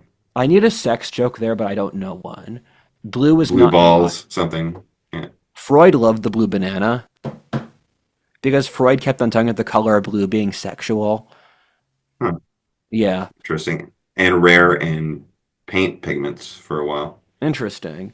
You didn't know that about blue? It wasn't No, I around didn't. in most cultures. They didn't even have a word for blue, and they called the sky and the ocean like things like the color of wine or Yeah, relational. There was yeah. no blue in the vocabulary until relatively recent in most places. In the Homeric period, they didn't have a color for blue, but by the time of Plato and Pericles, they had developed the color. So Greek historians have looked at the symbolism of how the development of the concept of blue paralleled the rise of Greek civilization over the ancient period.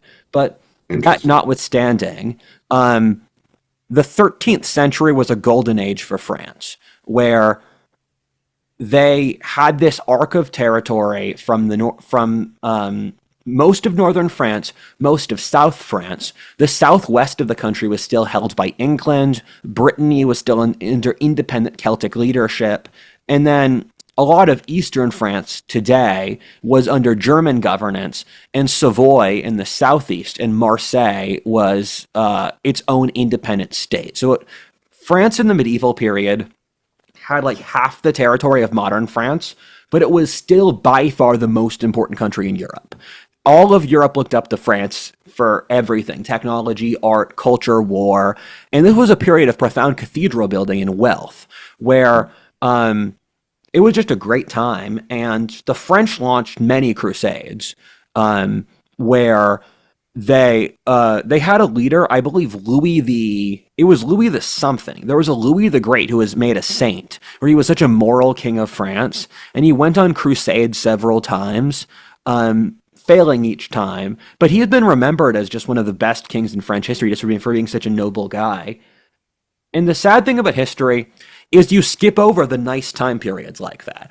It took me a minute to talk about their century of golden age. Now we're going to talk about them getting raped in the Hundred Years' War.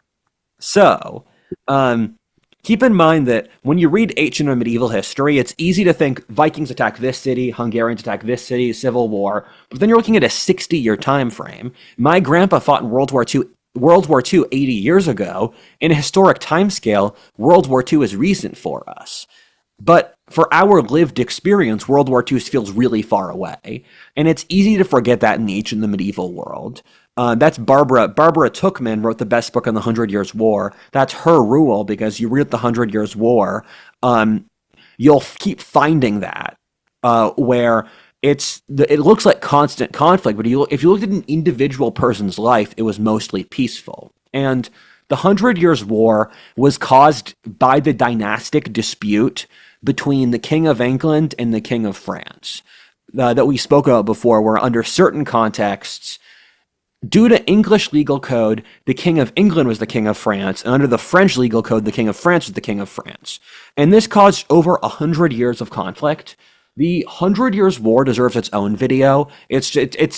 I once made a 100 Years' War board game when I was a teenager, and I played it with my dad.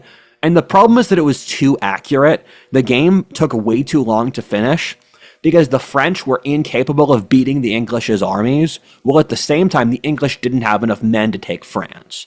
And so the Hundred Years' War was this multi-step process where England was a better organized country, and it was also a better organized, better motivated country, but it still had a quarter of France's population. So the French were never able to drive England out, but at the same time, the English were never able to take France. The first step of the war was the Battle of Sluys off the coast of Flanders, where the English and the French were backing the Flanders Civil War, where Flanders was the wealthiest place in Europe. It's the Dutch-speaking part of Belgium, and the English backed the merchant classes and the French backed the nobility in Flanders. So they had a huge naval battle off the coast of Flanders that the English won, which meant that the French would never be able to invade England, and the English were on the offensive in France. And ultimately, the capitalist-backed English faction won in Flanders, so Flanders kept being a mercantile hub, where interestingly, you see lots of stuff for the Industrial Revolution in medieval Flanders. They had factories with hundreds of people on these looms and hundreds of people working in singular textile factories in the medieval period.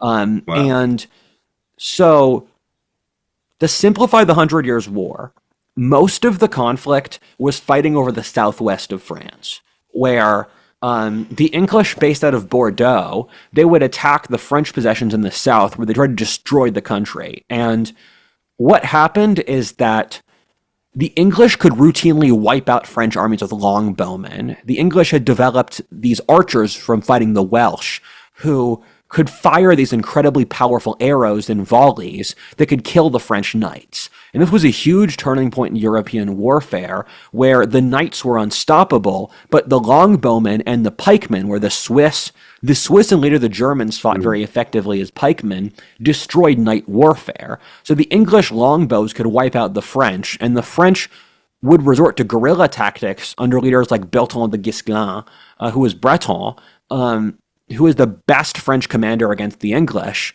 and they would fight over the swath of territory that got progressively depopulated in the south of France.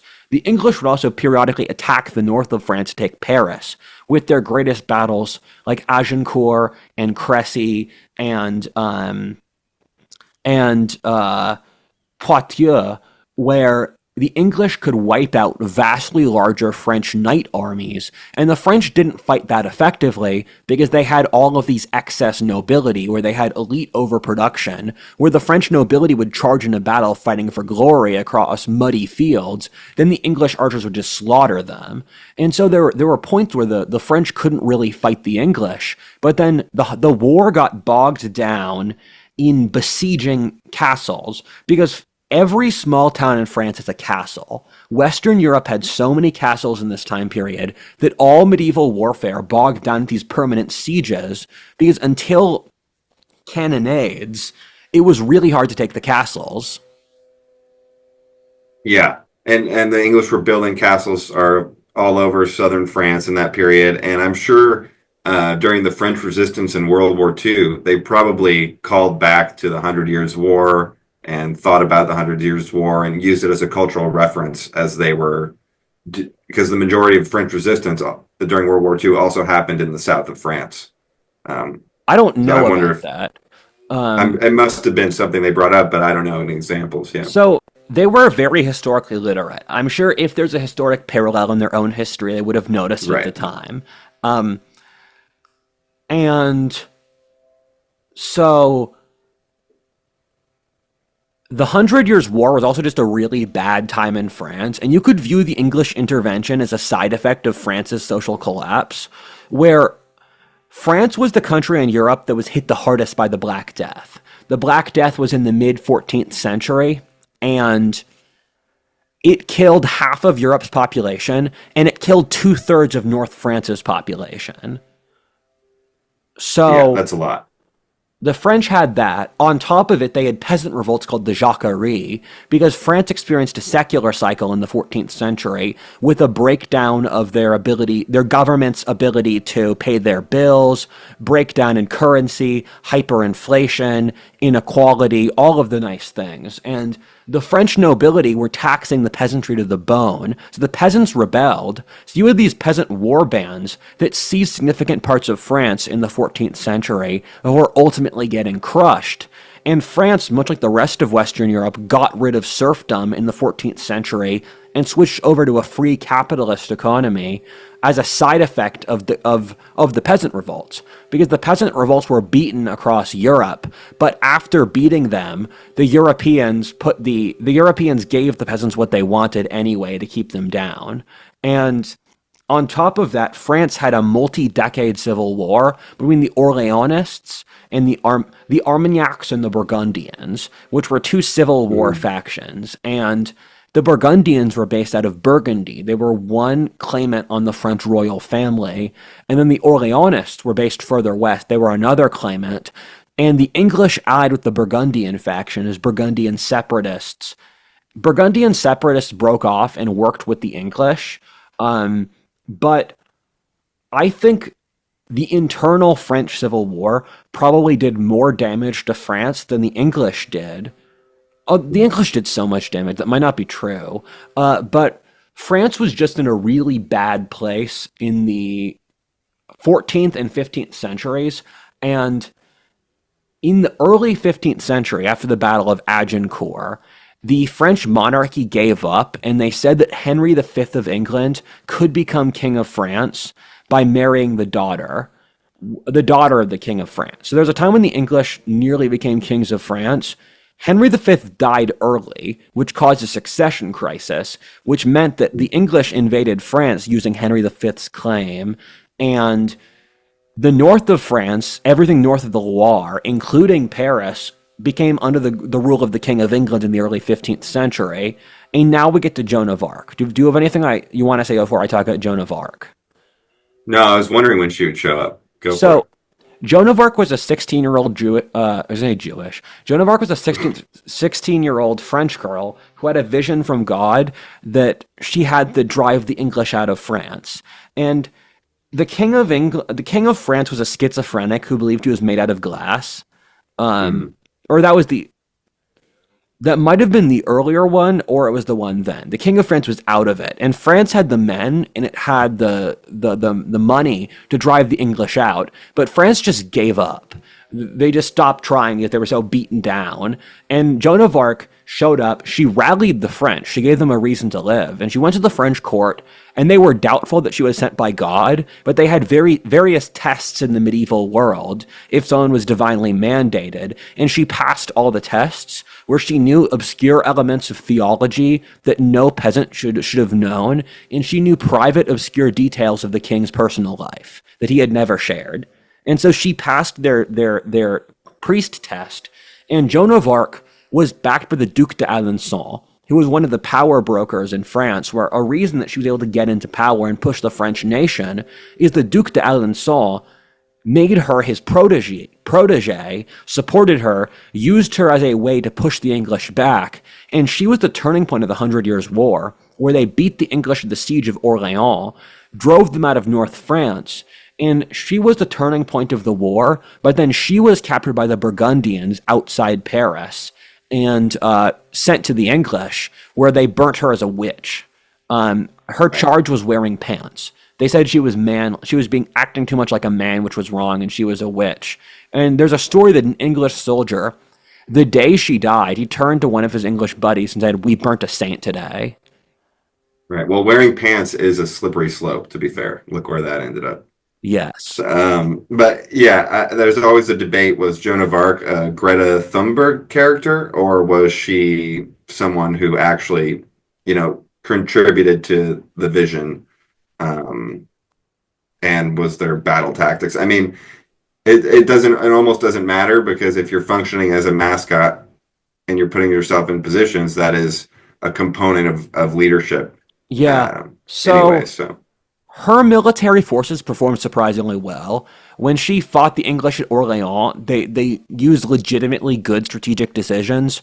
My best guess is that it was the Duc d'Alençon making the calls, and she was the motivational force. Where I think she was saying, "I want to attack, I want to fight the English here and here." Right. And then the Duc d'Alençon figured out the details. Because you can't. And they just needed motivation for action, right? Yeah. And I was going to say she's like Gritty, but that's a different rabbit hole. I don't want to go there. Gritty is one of the Philly mascots who's like a local Philly legend. I've spoken to him. I've met him. So the French won the 100 Years' War, and they drove the English out. The last British fortress was wiped out in 1453, and the Burgundians were a real thorn in the side of France for longer than that, where Charles the Bold, the Duke of Burgundy, European history is so complicated. The Burgundians lost authority over Burgundy pretty quickly, and so the Burgundians shifted out to their base being Belgium and the Netherlands and an area called Franche-Comté. And the Burgundians under Charles the Bold, they were too innovative, where they integrated musket and pike warfare, where the technology was ready for it. And Charles the Bold attacked Paris, and he tried to seize he got to the walls of Paris itself and nearly seized Paris while getting defeated. And then after driving the English out and beating the Burgundians, France had a golden age because France's population collapsed by 2/3. So the average Frenchman lived in pretty good conditions due to the population collapse. And the 15th century was an incredibly good time in France where they integrated Renaissance culture a lot. It was a economic revolution, it was a cultural revolution, where for the first time, France was unified as a single country, where the French took Brittany and they took the Basque country down by Navarre. And so France matched its current borders pretty well, except for the English held the port of Calais up by the English Channel until the mid-16th century, and the French only conquered the eastern part of the country later on. And the French, this is when The Hunchback of Notre Dame is said, actually, which is a good book. And the French, they got mired in the Italian Wars, which killed the Renaissance. The Italian Wars were a 20-year wars when the French tried to conquer all of Italy, and they made it down to Naples. And it's interesting to imagine a world where the French conquered Italy, and the downstream effect of the Italian Wars was to get the Spanish involved in Italy, and the people who lost the Italian Wars the most were the Italians, because it really weakened Italy's global predominance that it had for over a century up to that point. And the French got kicked out of Italy by the Spanish, where Italy became a Spanish possession. In reality, although the Spanish only held slightly less than half of Italy in actuality. And so a part of the reason that the Italian Renaissance died was because they were part of the Spanish Empire. And if you look at former Spanish colonies, they don't turn out great. Right. Well, they're not very Renaissance spirit. They were kind of, I mean, we talked about it in another episode, but they were pretty culturally conservative, right? Yeah. The Spanish in some of those ways. And it makes sense. I mean, Italy had no choice probably because they were under pressure from the Ottomans too. Yeah. And I don't know if that played into the French invasion, but that's why I made that comparison earlier. I was wondering if that was it, but the Spain connection makes sense. Yeah. The Ottomans were not a consistent threat on Italy. There was a period in the 1500s and they took Bari in the bottom part of Italy. And then they also attacked Italy at the Battle of Lepanto, which the Spanish beat. The Italians and the French were allies in this time period, and France formed. Again, we're going to skip over a century of golden ages because golden ages are boring. History is a negativity bias. And France got mired in the Protestant Reformation, where France was initially going to become the greatest power in Europe, which they were in the 15th century, and then the Spanish conquest of the New World gave over a century where the Spanish were artificially the most powerful country in Europe, as well as the Spanish did a lot of good marrying. The Spanish married into the Portuguese ruling family. They conquered Italy. They married into the Holy Roman Empire, and they also married into the Burgundian royal family. So there was a period when Charles V, King of Spain and Holy Roman Emperor, he controlled Italy, all of Central Europe, the Netherlands, Spain, and then the Spanish later got Portugal. And so France spent the early modern period trying to break out of being surrounded on both frontiers by the Spanish. To the east with the Holy Roman Empire, and then south to Spain. So the French were good allies of the English and later on the Dutch and the Swedes, who were Protestants, because the French were just working with anyone who was not the Spanish. Right. That Spanish Empire is really interesting. And it's interesting how they teamed up with the kind of like merchant separatist Burgundian states. Yeah. And the Burgundian states I've always found interesting because it's that line between France and Germany. And at points it is formed. Sorry? Lotharingia. Right. Yeah. It is formed like a consistent line, but usually gets broken up into three, like Belgium, Netherlands, and then Alsace-Lorraine, and then Switzerland. But occasionally they formed, and they would have been a really interesting country because they were more innovative and merchant oriented for a period. And you can see that in the legacy of all those places. The French gradually colonized that region over the early modern period, where they took Franche-Comté and Alsace and the area around Verdun during the reign of Louis XIV, where I was reading Will Durant, and Will Durant really loses his editorial control with the early modern period. Will Durant's one of my favorite historians, and he has 4 books for all of human history until the 14th century. Then from the 14th century to the 18th century, just in Western Europe, he drops 7 books. So I think Will Durant just got rich and famous enough, he stopped caring, and he thought, I'm going to write an 800-page book on the age of Voltaire. These people are going to still buy it, and I'd rather study this than more stuff on Africa or the New World. And Will Durant, he wrote a book, The Age of Louis XIV, where he keeps bragging about Louis XIV taking Franche-Comté and Alsace, and Louis XIV constantly just he was constantly just jerking himself off for taking this small area.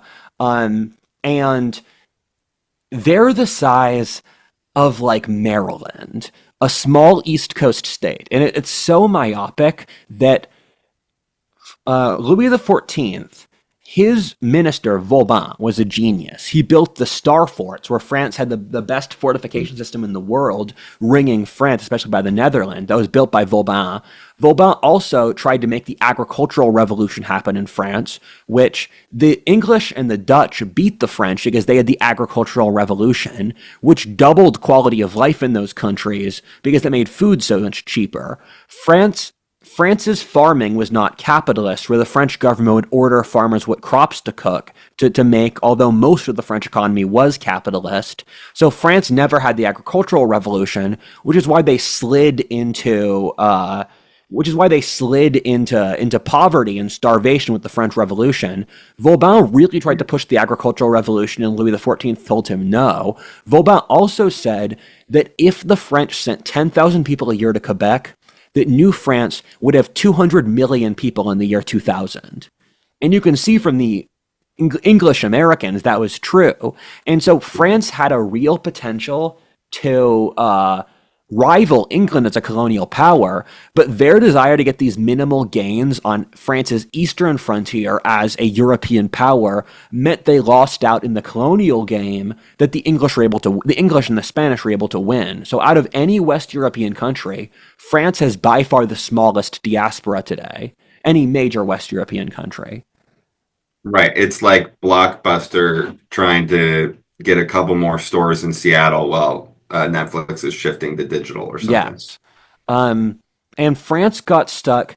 They had, after their golden age in the 15th century, France had real issues with the Protestant Reformation, where France was 90% Catholic, but their 10% Protestants were the most educated, mercantile, intellectual people. And keep in mind that England was like 10% Protestant when it turned to Protestantism, where the Protestant Reformation was done by small, active minorities who converted the king. And there were lengthy periods where the king of France was a Protestant. And the French wars of religion are such a clusterfuck that I don't really think it's useful for me to go into depth with them. It's like the Wars of the Roses, where what I'll say is that you had these cycling patterns where there was the Protestants became kings of France, but they had to, the Protestants, Catholics, fight.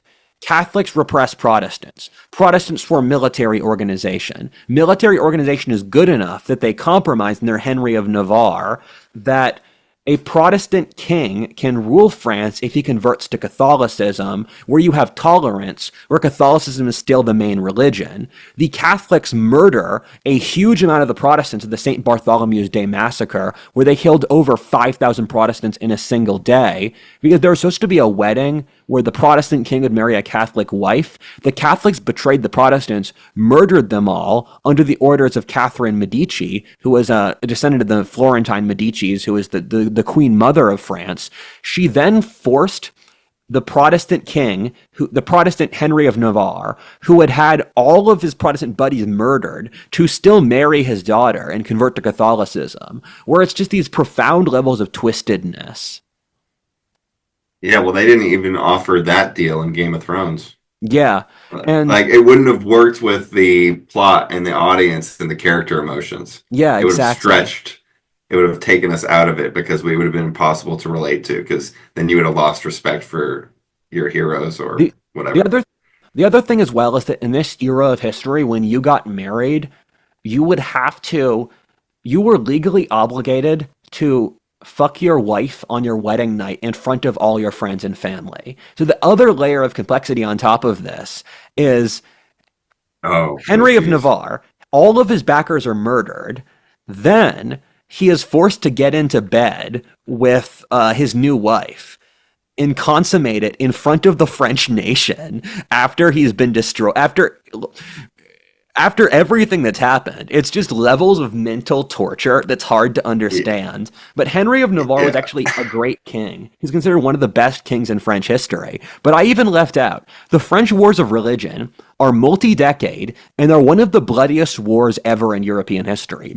I think millions of people died in them because it was the Protestants and the Catholics just brutally kill each other. And it's crazy how much the Protestants punched above their weight for only being 10% of the population. But out of Henry of Navarre, you saw, and also one of the subplots from Will Durant is that he just randomly says one of Henry of Navarre's relatives becomes king of Poland, which was watch the 17th century Eastern Europe video we made earlier, where the Poles needed foreigners to become their kings. They brought in Swedes, they brought in Saxons, French, anyone besides a Pole, because it would incite the envy Inside of a other Polish. competition. Yeah, exactly. And so Will Durant's just like this relative becomes king of Poland, no explanation. I'm like, what? That makes no sense in the plot structure. You can't do this, Durant. But so France had an edict of toleration from late 16th when the St. Bartholomew late 16th century Bartholomew's Day massacre till the mid 17th century when Louis XIV takes power. And this is where I'm going to stop. Where mid 17th century was the second stage of France's early modern crisis where Louis XIV he was a teenager. He was really young, and he was helped along by the Cardinal de Richelieu, who was a wily minister who invented. He was a hardcore French nationalist, where France was a Catholic country, but their form of Catholicism was we refuse to listen to the Pope. We will have the Catholic rites. We will do all the Catholic theology, but we're not going to listen to the Pope. We're self-governing, and the Catholics were taken over. A big faction of French Catholics were the Jansenists, and the Jansenists were Calvinist Catholics, where they believed that God predetermined whether or not you got into heaven from the St. Augustine tradition. They were really dour and controlled and all the things we associate with Puritans. And the Jansenists had a big impact on helping create a lot of the modern French nation. But Louis XIV faced the Fronde Revolt, where in the mid-17th century, under Protestant adjacent leadership, the nobility and the merchant classes allied together to try to make France a parliamentary democracy. And this was a somewhat successful revolt that the King of France crushed. And the King of France also fought against the Spanish in the 30 Years' War, where the Spanish nearly took Paris itself, but the French drove them back at the Battle of Rocroi. And so Louis XIV was able to pull France together from the chaos, and he made France into an absolutist, tyrannical country where he crushed the power of the parliament, basically destroyed it for 200 years. He got rid of a lot of the capitalism that could have developed. And he made France a unified country where he domesticated the French nobility. Because beforehand, the French nobility were proud and they would live on their estates, where Louis XIV made them hang out in Paris and party with him. And if they didn't party with him, they wouldn't get ahead in the world. So they had to go there. They had to spend money on these estates and on fashion, on food, on wealthy houses. Mm. And this was, I consider this to be the turning point where England beat France, where Yeah. France also had a mass expulsion of the Huguenots, who migrated to England or the Netherlands, the Huguenots being the French Protestants. A lot of them went to the American South as well. And um, the Huguenots, that was bad for France because they were the most entrepreneurial, the wealthiest, a lot of the smartest people in France, and they were Mhm. loyal to France. So Louis XIV backstabbed them, and he put his boot on the nobility's throat because he had trust issues for reasonable reasons, for the wars when he was a teenager, and kicking out the Huguenots was seen as this turning point in French history where France went poorly, and Louis XIV is called the Sun King in France today. He's considered one of the greatest kings in French history, but I think he put France in a really bad direction by getting rid of tolerance, getting rid of capitalism, crushing democracy, forcing the nobility to stay in Paris and compete over stupid stuff, and focusing on these he waged like 7 wars against, mostly for Belgium, which mostly Right. failed, while he should have been colonizing the rest of the world. And so he set France up to be this centralized absolutist country where he crushed all the provinces under Paris. When you look at England, the English aristocracy was rural. So they spent their time in the countryside developing agriculture, developing science, developing industry, where the English nobility intermarried with the merchant classes. In France, everything was routed through Paris, and the nobility got domesticated. And yes, this was a cultural golden age where France was the economic and the cultural, and just France was called the sun of Europe. Modern cuisine, appetizer, main course, dinner was from France in this time period. The modern novel was from France in this time period. It was a cultural revolution, but France built this short-term unity at the expense of their long-term success, which is why France, in the period after the revolution, went into decline vis-a-vis the Germanic countries like England, America, Germany. And furthermore, the French had capitalism, but capitalism wasn't able to fully flower because they did a l'ancien regimization, which is a term I invented, for subdividing the economy between different monopolies, where you could buy practically all upper class people in France bought out the ability to pay taxes. So poor people paid significantly more taxes than rich people in France because you would just buy your ability to not pay taxes. You'd buy government offices. So France's economy and society was completely stultified under regulations and monopolies, which is what would have probably happened if the Royalists won the English Civil War. Yeah, exactly. Were the Huguenots the Calvinist Protestants, or were They they were different? Calvinists, yes. Okay, okay. Um, yeah, exactly. He made France work by forcing the nobles to compete for status instead of the own independence of their regime. He basically upheld the monarchy and prevented some, I guess, potential disruption around the conflict that could come with the reorganization of that system. But yeah, it completely screwed them over and kept them trapped. And I think it's a really interesting theme. I think Paris is a really important example to look into for the tyranny of the city, Yeah. like how these bureaucracies form around kind of an unassailable city. Um, and like you have, I mean, I think China is a lot centered on major cities. You have in the U.S. now, it's like the cities controlling the countrysides. Like, how do the Yeah. cities get into this position where they control the countrysides, and how is it connected to the structure of the bureaucracy being routed through a central point? Right, because you need the monopoly, and Yeah. it centers on a city. It's just an interesting dynamic. Like the Urban, city ruling over the countryside, like the castle with the shadow over yeah. the countryside.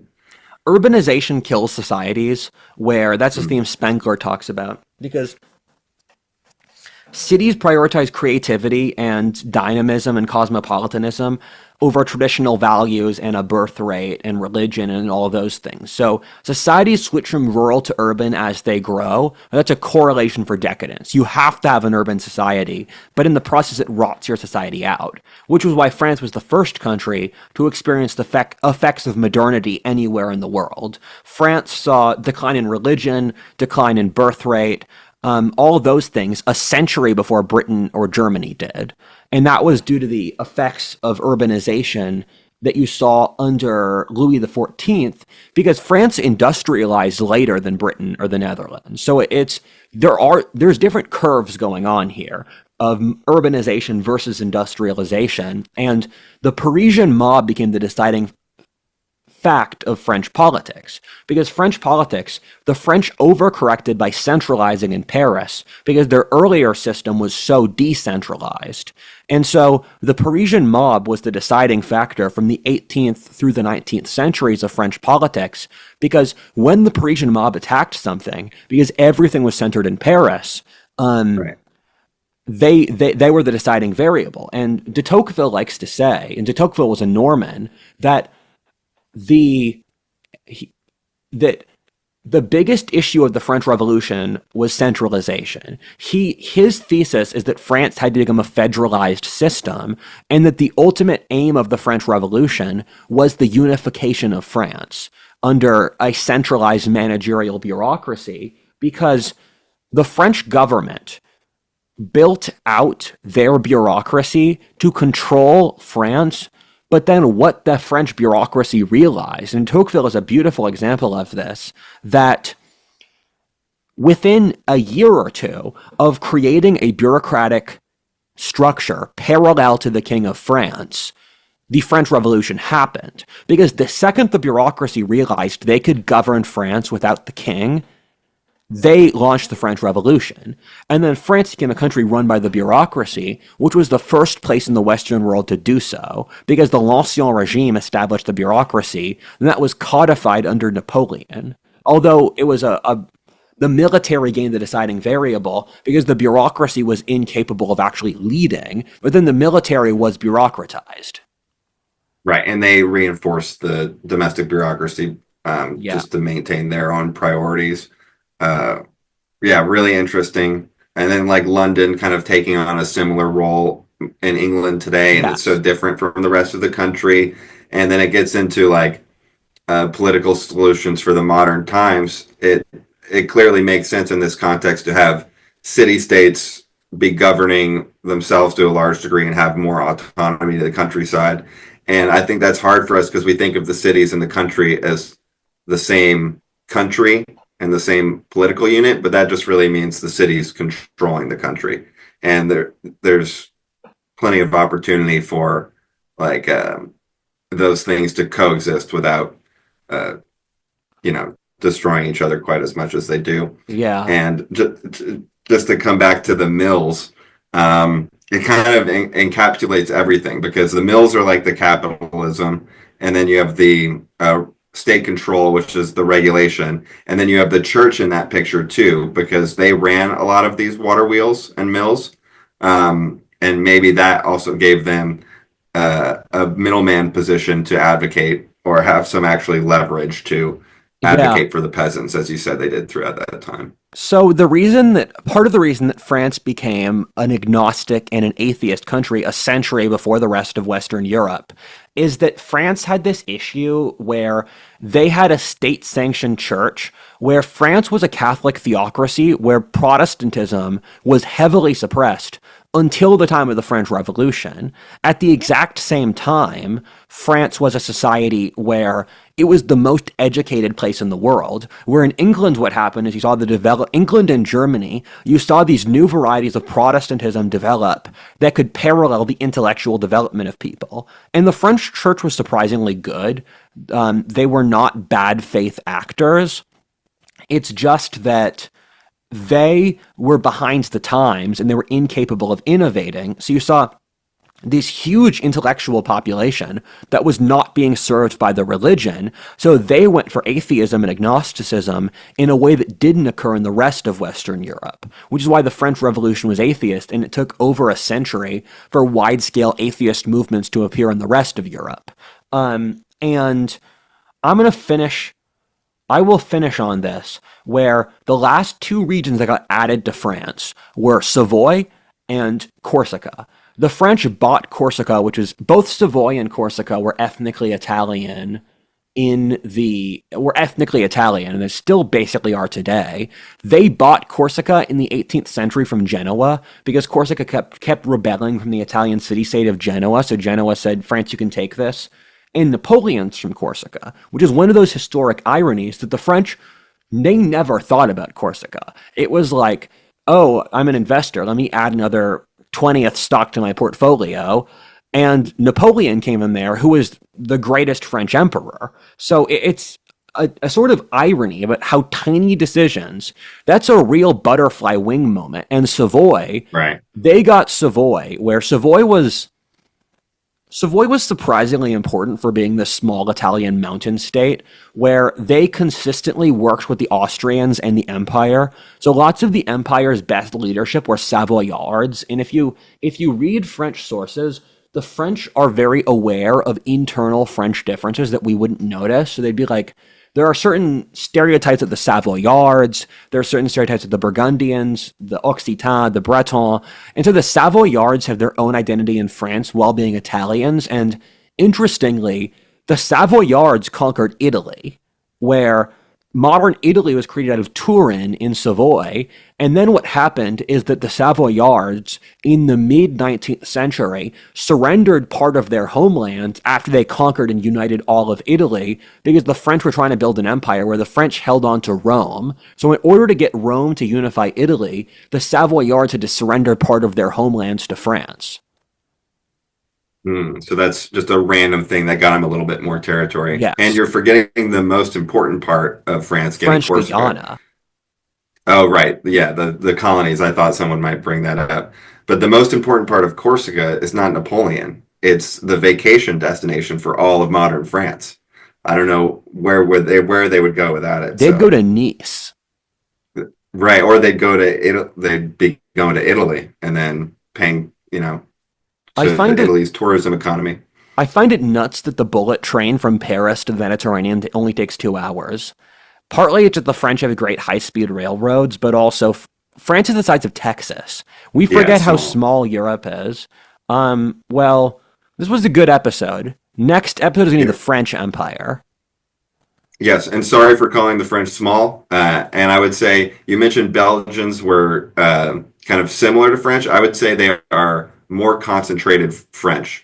Like all the snootiness or whatever you get out of France, it's even more concentrated in Belgium. I don't know if you guys have an insecurity complex or something, but you're very French for sure. You're even more French than the French. You're turning heads when you look through the door. Don't need makeup to cover up. Being the way that you are enough. Everyone else in the room can see it. Everyone else but you. Baby, you light up my world like nobody else. The way you flip your hair get me overwhelmed when you. Yes, that's how Belgium feels about themselves. And just one more delusion for the Belgians. Just because the EU put their capital there does not mean you're the center of the power, and that's the same for you, Netherlands. You're not going to be the center of a new empire just because the EU put their bureaucracy there. There's a story there. Have you been slighted by a Belgian? Yeah. Okay. But not minorly. I love France and Belgium, but I like to make fun of them because everybody has a rationalization for how they could be potentially the most important. And it's always funny when a smaller country gets an idea, especially through a loophole, like, oh, we'll get the EU centered here, and then we'll be the center of this powerful thing. But yeah, it's just comical. I'm looking at you, Canada. Yeah. Canada constantly thinks they're better than America. They're Europe's warrior to disrupt America. Yeah. Cool. Well, sounds good. Thank you. Catch you next week for the French Empire. Bye. All right. See you later.